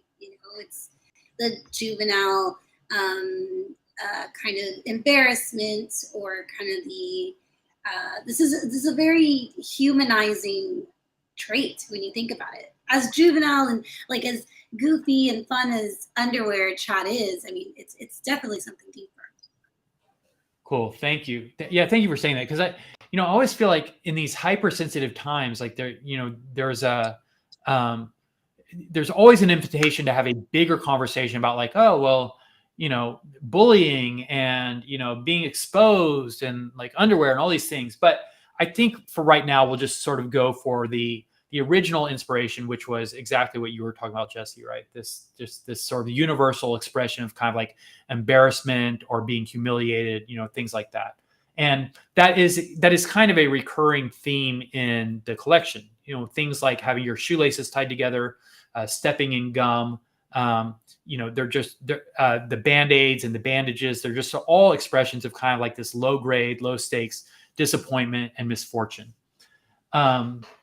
Hint, hint, that's also something that you might see later in a graphic. But so that's Instagram. But Instagram goes back about 7 years. That's when I started drawing the receipts started doodling the graphics on receipts. But as we've mentioned, our legacy, our history goes back much further than that. I mean, at least something like 20 years. So I have more inspiration for the underwear trait. Let's bring up the Woodward Mural. So Camp Woodward, they have facilities around the world. The original one was in Pennsylvania. There's one on the West Coast in Tehachapi, California, near Bakersfield. But so they're just acres and acres of land that they build skate parks on, basically. And so people go out there to train on bikes, on rollerblades, on skateboards. They're also giant gymnastics training facilities. But in one of the giant hangars that they have out there, they invited a bunch of artists to come out and put murals and art up around the skating facility. And so I was fortunate to be one of the people that was invited. And here you can see me up on that ladder. This thing was very big and it got very tall. But the character there in the center is wearing underwear. And the inspiration for this is slightly different than what's being expressed in the character we just saw in the Instagram, where the pants had been pulled down. And this one is kind of a sort of like innocence and modesty. What I'm sort of warming up for here is that we're going to start at some point in this presentation. And Joellen, now would be a good time to put on earmuffs. But at some point in this presentation, we're going to talk about penises and stuff like that. And Jamie, this is why everybody was tagging you in the Discord, because on the last AMA on the Twitter Spaces, we were talking about just really inappropriate stuff, and we know that you love inappropriate. So we're going to get into a little bit more of it here today. But so whereas in the past, this character with the winding, twisting arms and the winding, twisting legs might have also had a winding, twisted penis, forgive me. But obviously at a skate park facility where there's people of all ages, it just would not be appropriate to put that on the wall. And so kind of my inside joke to myself was, instead of putting, you know, this cartoon penis on this character, I'm going to put him in underwear. Joel, let's look at the next image for this. I think I have a more close up. Oh, so this is, go back one. I just want to point this out really quickly. So there's a lot of traits. Right now we're talking about underwear, but there are a lot of traits in here that you will recognize from the collection, right? There's a bandage on the arm. He's holding a knife. There's one sock. There's a eye patch. And even if you look at what I'm painting right there, I'm painting a rabbit. Who would have known that I was such a mystic and a psychic that I could have predicted that 10 years from doing that mural, that everything that we're doing now would be centered around the fluff ecosystem. But yet there it is. I made a balloon to look like a bunny rabbit, and another balloon that looks like a bomb. Hello, hundreds. But so one leg has been inadvertently cut off.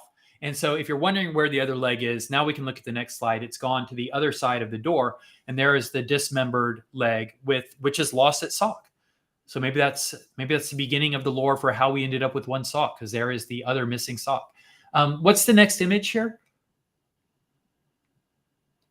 So there's kind of more of a close-up. You can see the eye patch and the ghost. So at the time, right, Ghost brand was my brand. And so you can see the little character, the ghost character, leaving the body, kind of soul leaving the body as the head's been removed from the body. And a speech bubble. That's another trait. And so there is a creative, unexpected take on a speech bubble where the speech bubble becomes a skull in itself. But the underwear is what we're focused on here. I have another example of underwear. Joan, what do you have? Well, I want to see one more slide from this mural. Yeah, so that, just to give you an idea of the scope, there is the mural on the one side with the leg, the dismembered leg on the other side of the door. So just kind of incorporating the whole space. We can get out of the Woodward Mural and let's go to, oh, there's me signing it. Cool. And yes, there's a mullet for those of you that care about those things. Are you bringing it back? Yes or no? Poll, Twitter poll, bring back the mullet or not. Okay, So I'll do it right now. Randy Spicer, she's doing it right now. Randy Spicer is a drug smuggler. He's also a very famous rollerblader, and he's a very good table tennis player. He was out at NFT NYC running the tables. He earned a fluff by winning the tournament at the Fluff Social. But so about 10 years ago or more, when Randy turned 30, I gave him, actually he gave to me a dunny, a vinyl figure, a blank white vinyl figure, with the intention of me painting it. And so I did, and I'm going to show you guys what I painted for him, and you'll see why we're talking about it now. Let's bring up the dunny. So this is the figure, the vinyl toy once it's been painted. And again, guys, so now we're still back over 10 years ago, and you can see more traits. The shirt, that shirt says more war.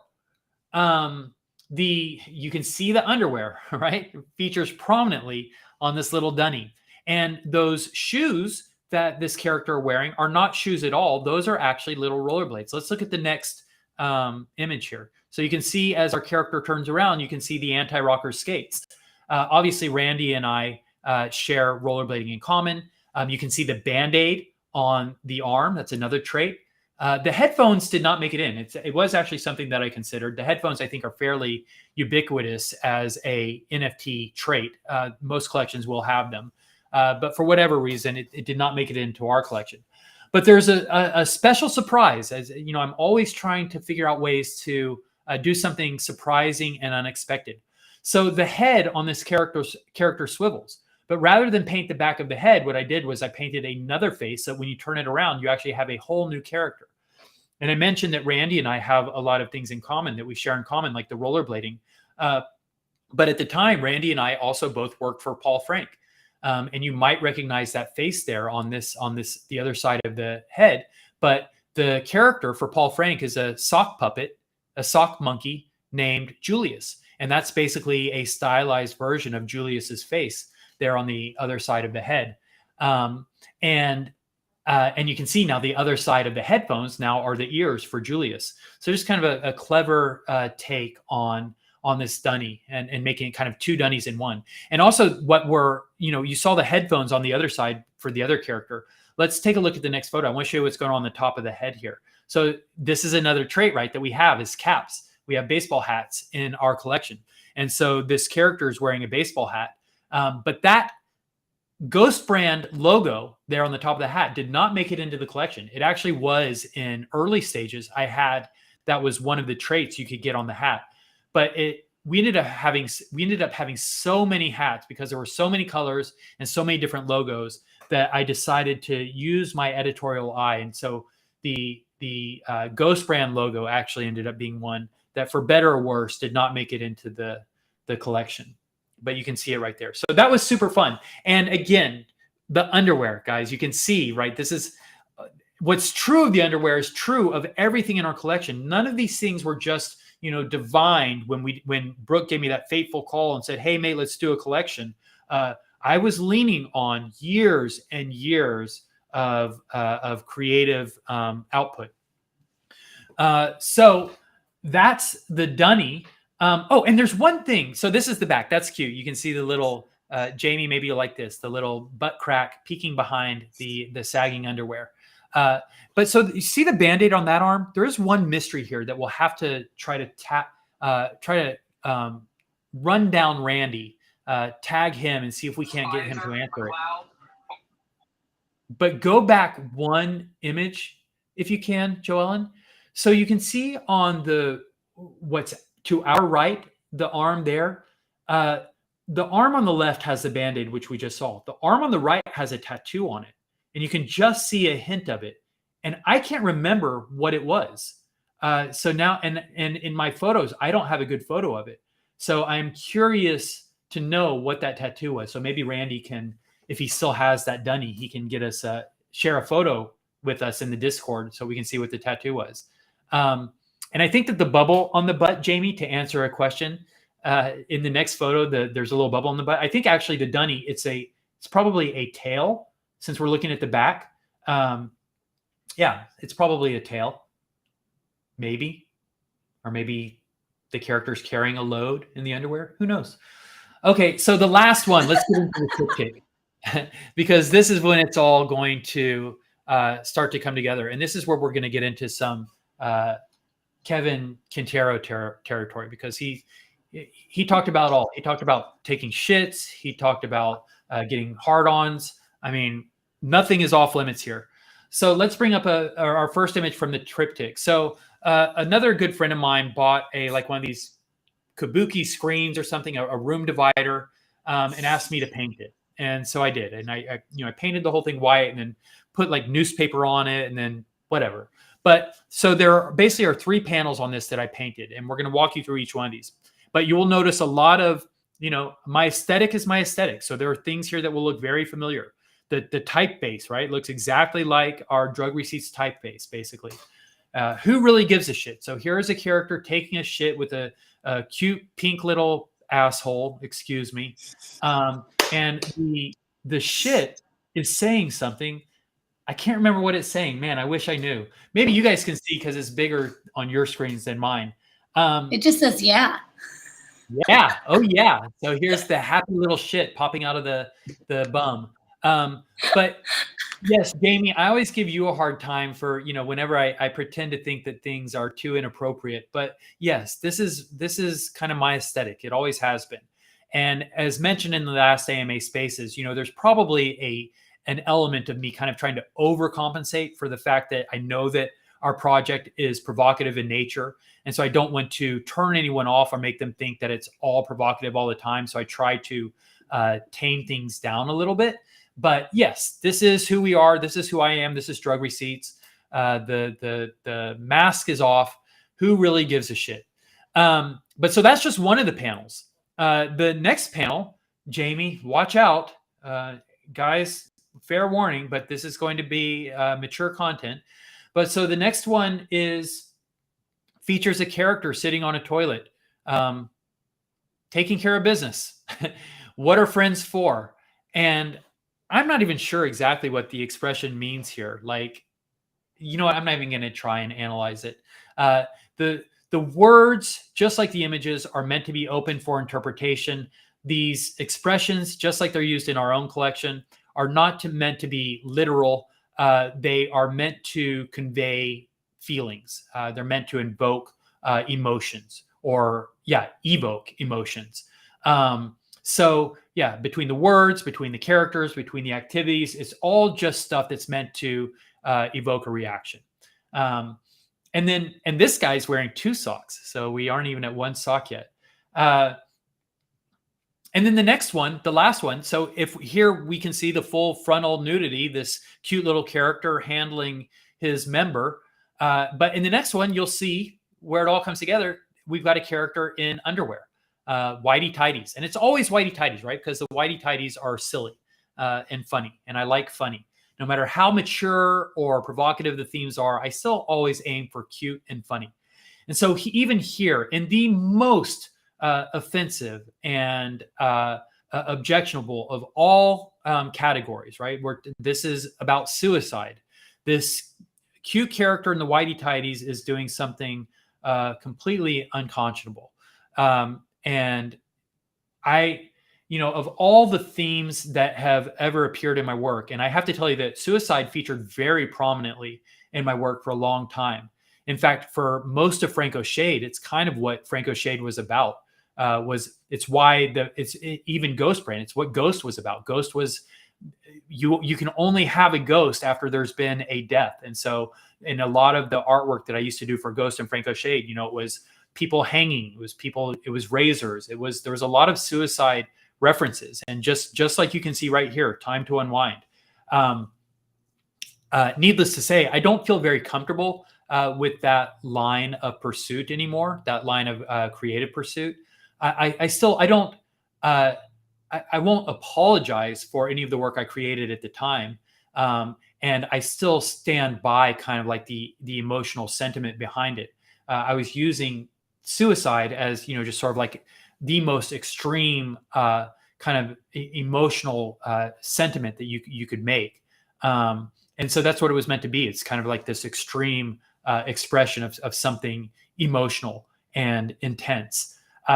But as I said, even though I won't apologize for having used this kind of imagery, I also won't try to make a case for using it now. I don't feel comfortable using it. I don't think that I don't feel comfortable using suicide or referring to suicide in my art anymore. So it's something that's been abandoned. There is no reference to it in our collection. So yeah, but it is definitely an interesting part of kind of my history. And there you can see the reason we're talking about now is just because that character is wearing underwear. And also you can kind of see, and let's go to the next one.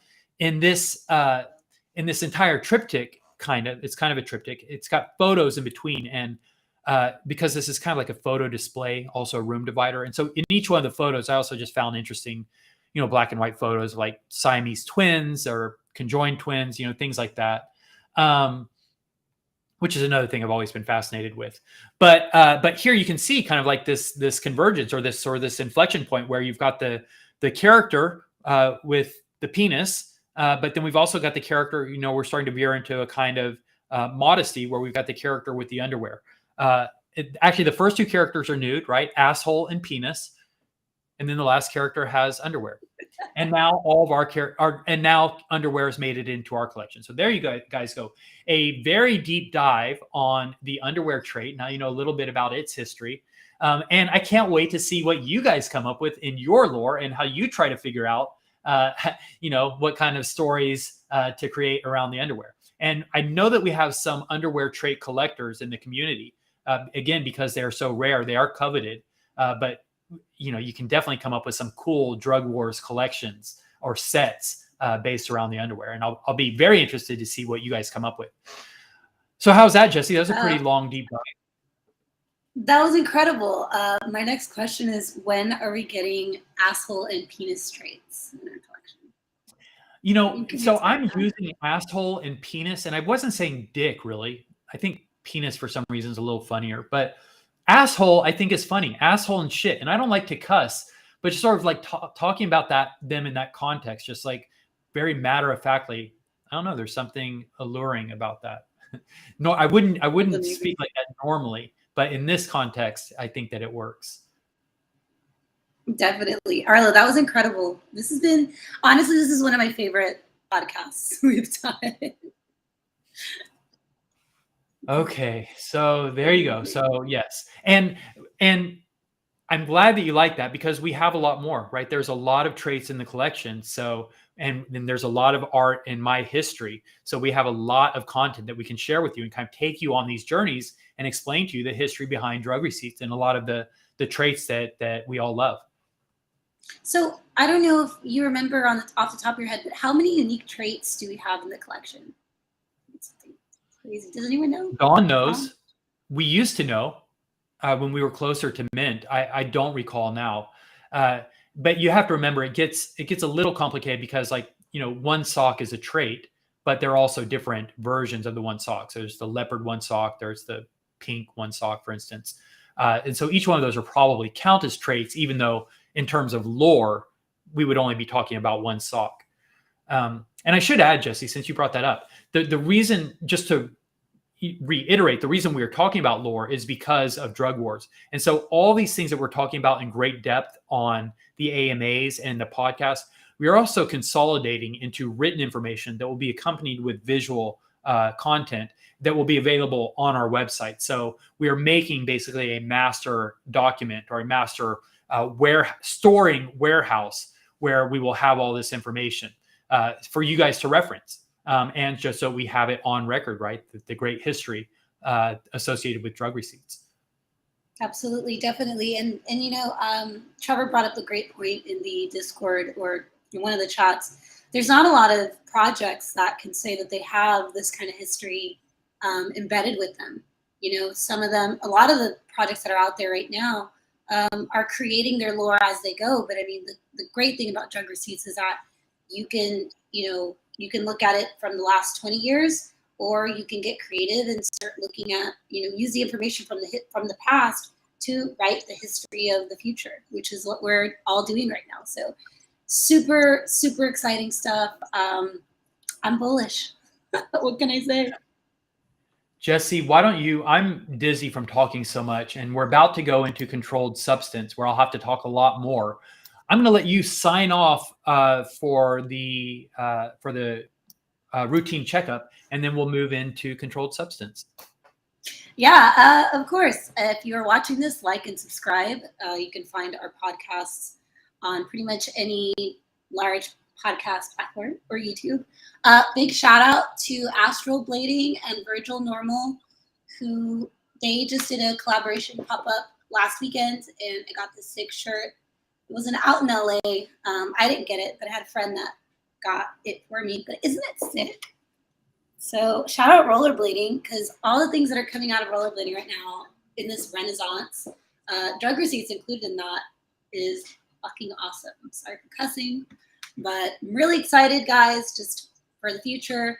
And yeah, I want to give a big shout out to Selena, NFtronic, Top Cat, Roller Blazer, Space Cadet 777, B Saver, Bildo, I Am Dawn, Miracle, and our incredible development team, Acro, Arlo,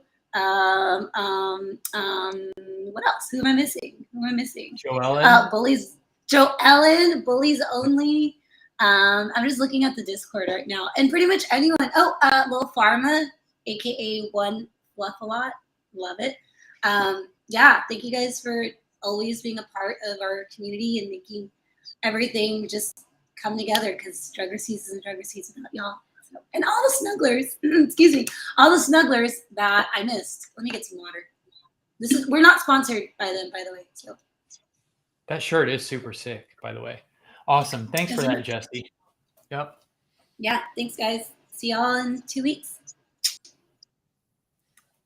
Okay, so then that means we can move into controlled substance. This is the portion of the show where we will get into some skeptical content. I'll pick a skeptical theme or topic, and we'll talk about it a little bit. We put it at the end of the show so we can make sure that we get to all of the news items that you are anxious to hear, and we can spend some time with our special guest. Now that all of that is out of the way, we have a little bit of space here and time to devote to some skeptical content. So thanks to all of you that have made it this far and that have stuck around. And we hope that we will make it worth your time. It's fitting that Jesse just sort of transitioned us into here. Bye, Selena. Because the inspiration for this episode's content comes from a discussion that we were having in the skepticism channel in our Discord. As so many of our topics do, there are always interesting conversations going on in the skepticism channel. I know that for our podcast episodes, we mine that channel for content. A lot of times, a lot of our great conversations have come directly from the channel. And we also continue the conversations in the channel once we presented it here. But so there was a conversation about the American food supply. And Jesse had made the comment in the skepticism channel. She said, "Why does America commodify food so much that we allow certain substances to be in our ingredients, even though they are proven to cause health problems and are banned in some countries?" And this is going on right now. This is topical because the European Food Safety Authority just recently banned an ingredient in Skittles, the candy Skittles. The ingredient is titanium dioxide, and it's used as like to whiten food ingredients for the candy. It allows them to make the candy like really bright, and also the color to be durable, so it won't fade. But so the EFSA, the European Food Safety Authority, basically recently banned this, and so someone in California, a resident in California, sued Mars, the company that makes Skittles candy, and sued them because they claimed that Mars was selling to the American public something that was unfit for human consumption. They said basically that the Skittles contain a toxic ingredient that is unfit for human consumption. And what they point to as evidence for this is the fact that the EFSA has made this ruling to ban titanium dioxide. Sorry, just making sure that my camera and mics are working. I'm not getting any alert messages. I think we're still good. So this is all very interesting. So what's going on here? Why does the FDA, why does the U.S. Food and Drug Administration allow Mars to include this ingredient that's been banned by the EFSA? And so there's some important things that are worth looking into that I think will help get us through this a little bit. One is just the general conversation surrounding food in general. Food is something that we all need to survive. We all have strong opinions about food, and we all probably have pretty strong feelings about what we think is good or bad for us. And there can be real strong intuitive feelings associated with it. And there is something that we've discussed before in other conversations about the appeal to nature bias, but it's this thing where we have a natural intuition that things that are natural must be good for us or are better for us than things that are man-made. And for some reason, we associate chemicals with being something different than natural, even though everything that we consume is made up of chemicals. The fact that we eat sugar, and if we look at the ingredients on a label and we see that it has sugar, and that makes us feel better than seeing something that has a scientific name, like what's the one that everybody has the trouble with? Aspartame. God dang it, Arlo! Why aren't you prepared for your show? But the point is, right, that when it is possible to use a scientific sounding name, and it makes the thing sound more nefarious than having a common colloquial name like sugar, or just a common use name like sugar. But the fact is, you could just as easily refer to sugar by its chemical name. You could just as easily make up a common familiar sounding name for aspartame. What do you say it? I'm looking at all the chats to see if anyone will tell me what this thing is called. But anyway, with an artificial sweetener. And so, yes, water is made up of chemicals. We call it water, but you could describe it by its chemical components. Wheat is made up of chemicals. We call it, thank you, Trevor. Aspartame. So I was pretty close. In fact, I probably was mostly there.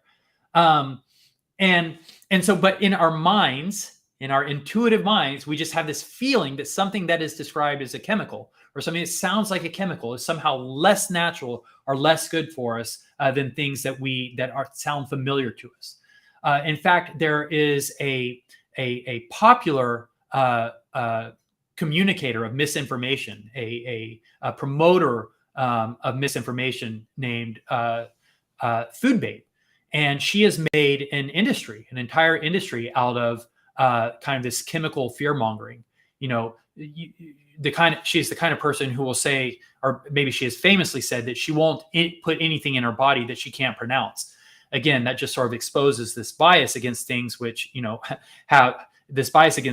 sound like chemicals. That's to really say nothing about the actual quality of the thing being digested, because you could just as easily come up with a name for some chemical sounding component, and you could call it, sweetie, or yummy, or healthy guy.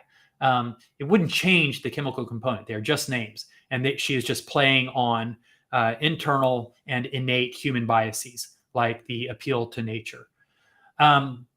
So this California resident sued the Mars company for including titanium dioxide in their ingredients.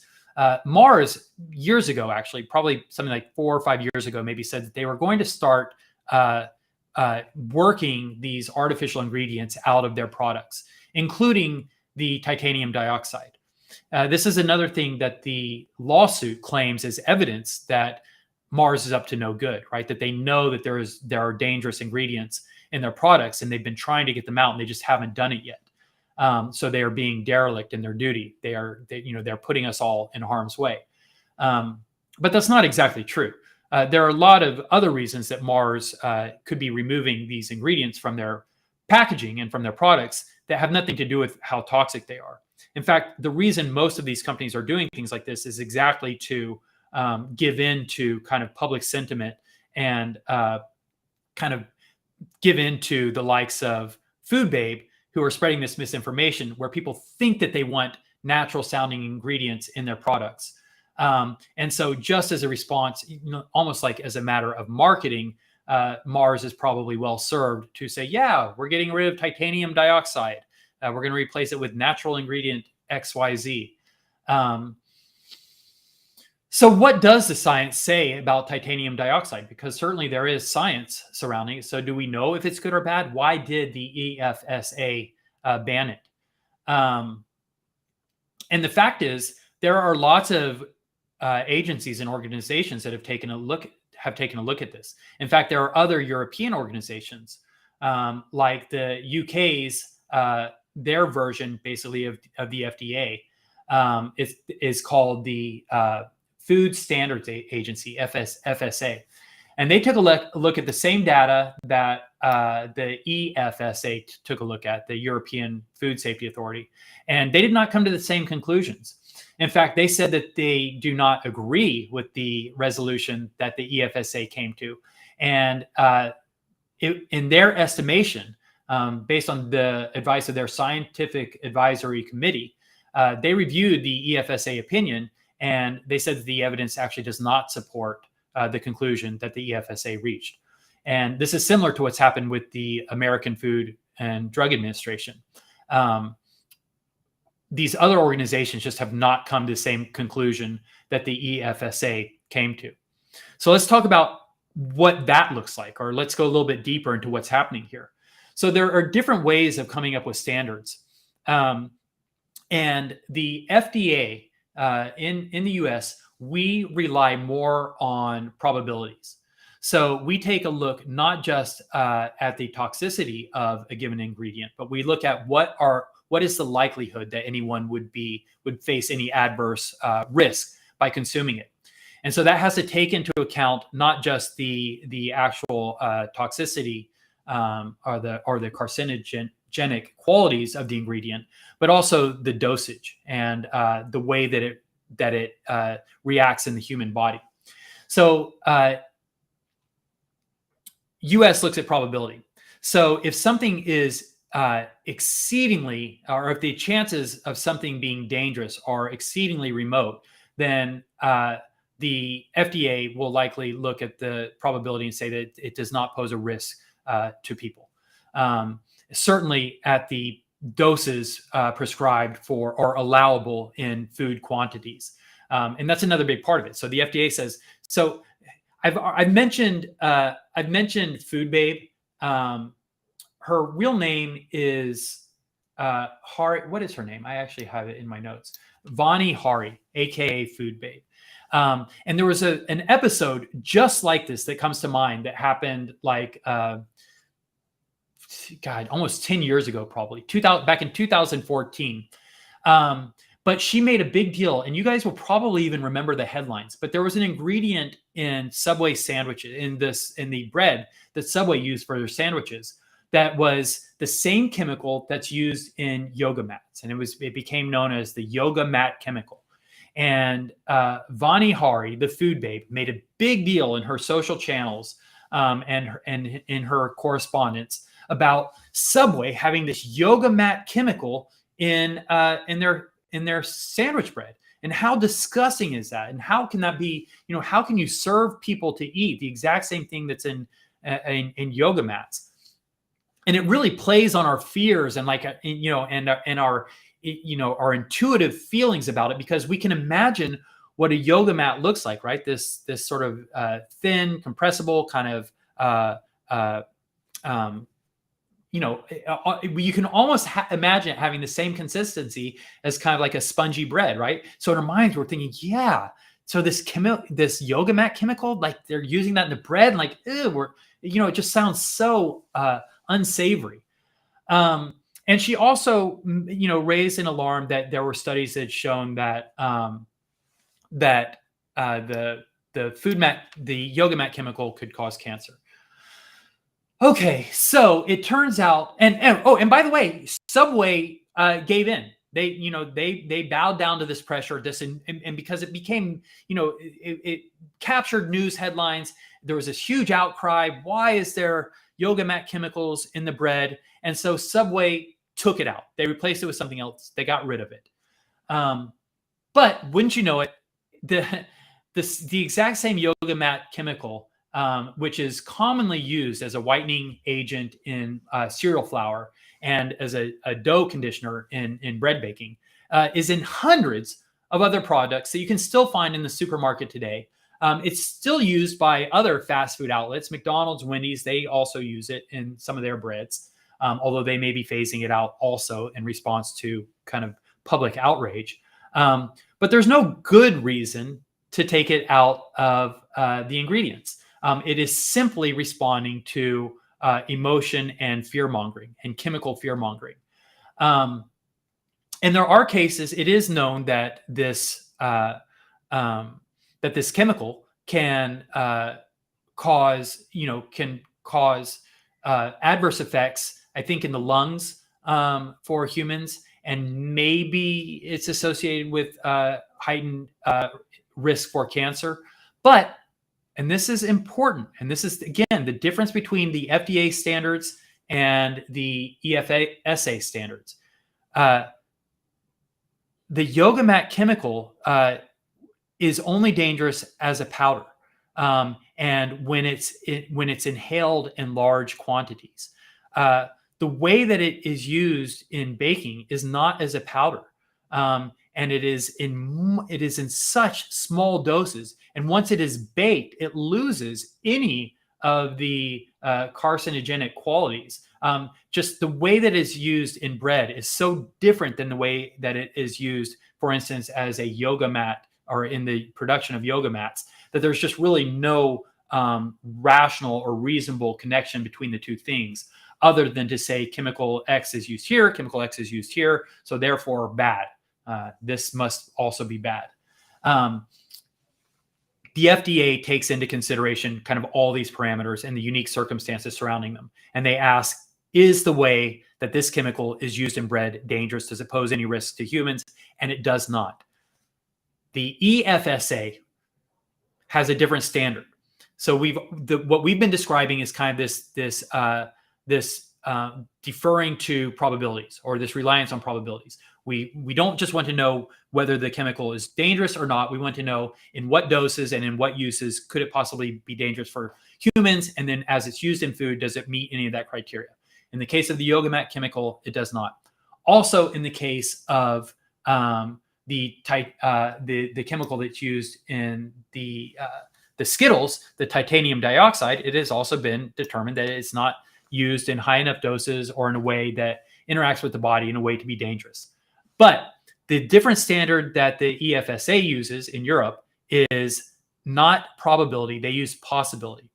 If it's possible that it could cause cancer, or if it's possible that it could cause adverse effects, then that is good enough grounds to ban it, or to not permit its use in food.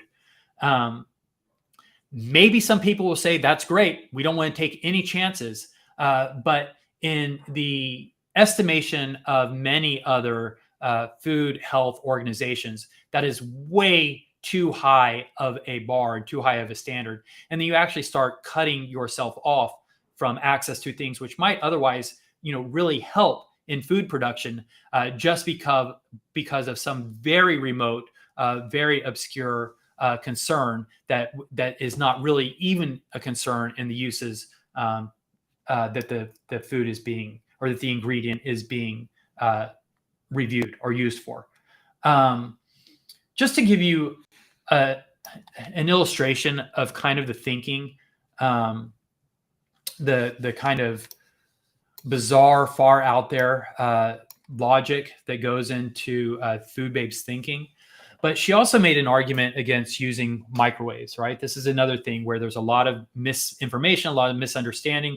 And again, just sort of in our intuitive sense, it's like, microwaves, like radio waves, that, these things floating around our food, our head, like this could cause cancer. We had a big discussion about this in one of our last podcasts when we talked about 5G.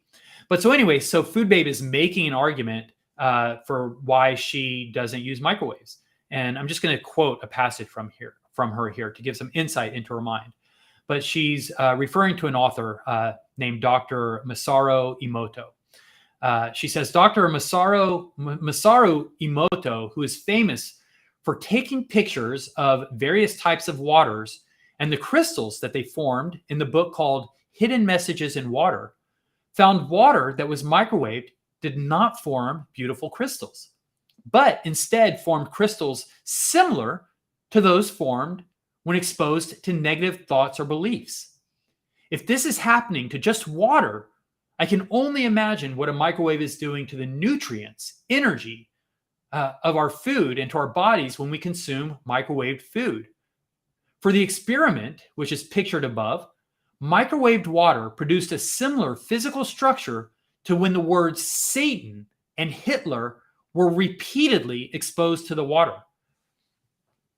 Now, guys, if this to you does not sound like the definition of insane, and this is the kind of logic that's being used to justify recommending that people do not use microwaves, this is the exact same person, the exact same kind of logical prowess that is being brought to bear on her opinions for what kinds of chemicals fast food companies should be using in their bread. There's no question that every effort should be made, or every effort should be taken to make sure that our food is safe and fit for consumption. And that's what agencies like the FDA and the EFSA are doing. But people like Food Babe coming in with this nonsense fear mongering are not doing anyone any service, making people scared of chemicals, making people scared of things that are perfectly safe for consumption is a recipe for hysteria, and is really not is not providing a public service of any worth. Now, as a counter resource to Food Babe, there is a social media content creator who I follow, who is a great follow. And her name is Food Science Babe, not to be confused with Food Babe, but Food Science Babe. And a lot of the information that I've used here in this presentation is based on a really great, like 2-minute Instagram post that she put out. And she is so good at putting out hard-hitting, evidence-based information. And there is so much misinformation out there around food, because there's just so much room for food mongering and for our intuitive biases to raise their ugly head.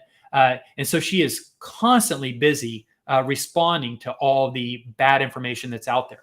So I definitely recommend looking up Food Science Babe. In fact, I will even post a link to the particular content that I'm referring to right now in our Discord. But she addresses the Skittles lawsuit directly. It's a great 2-minute takedown that explains it. And I just can't recommend her content highly enough.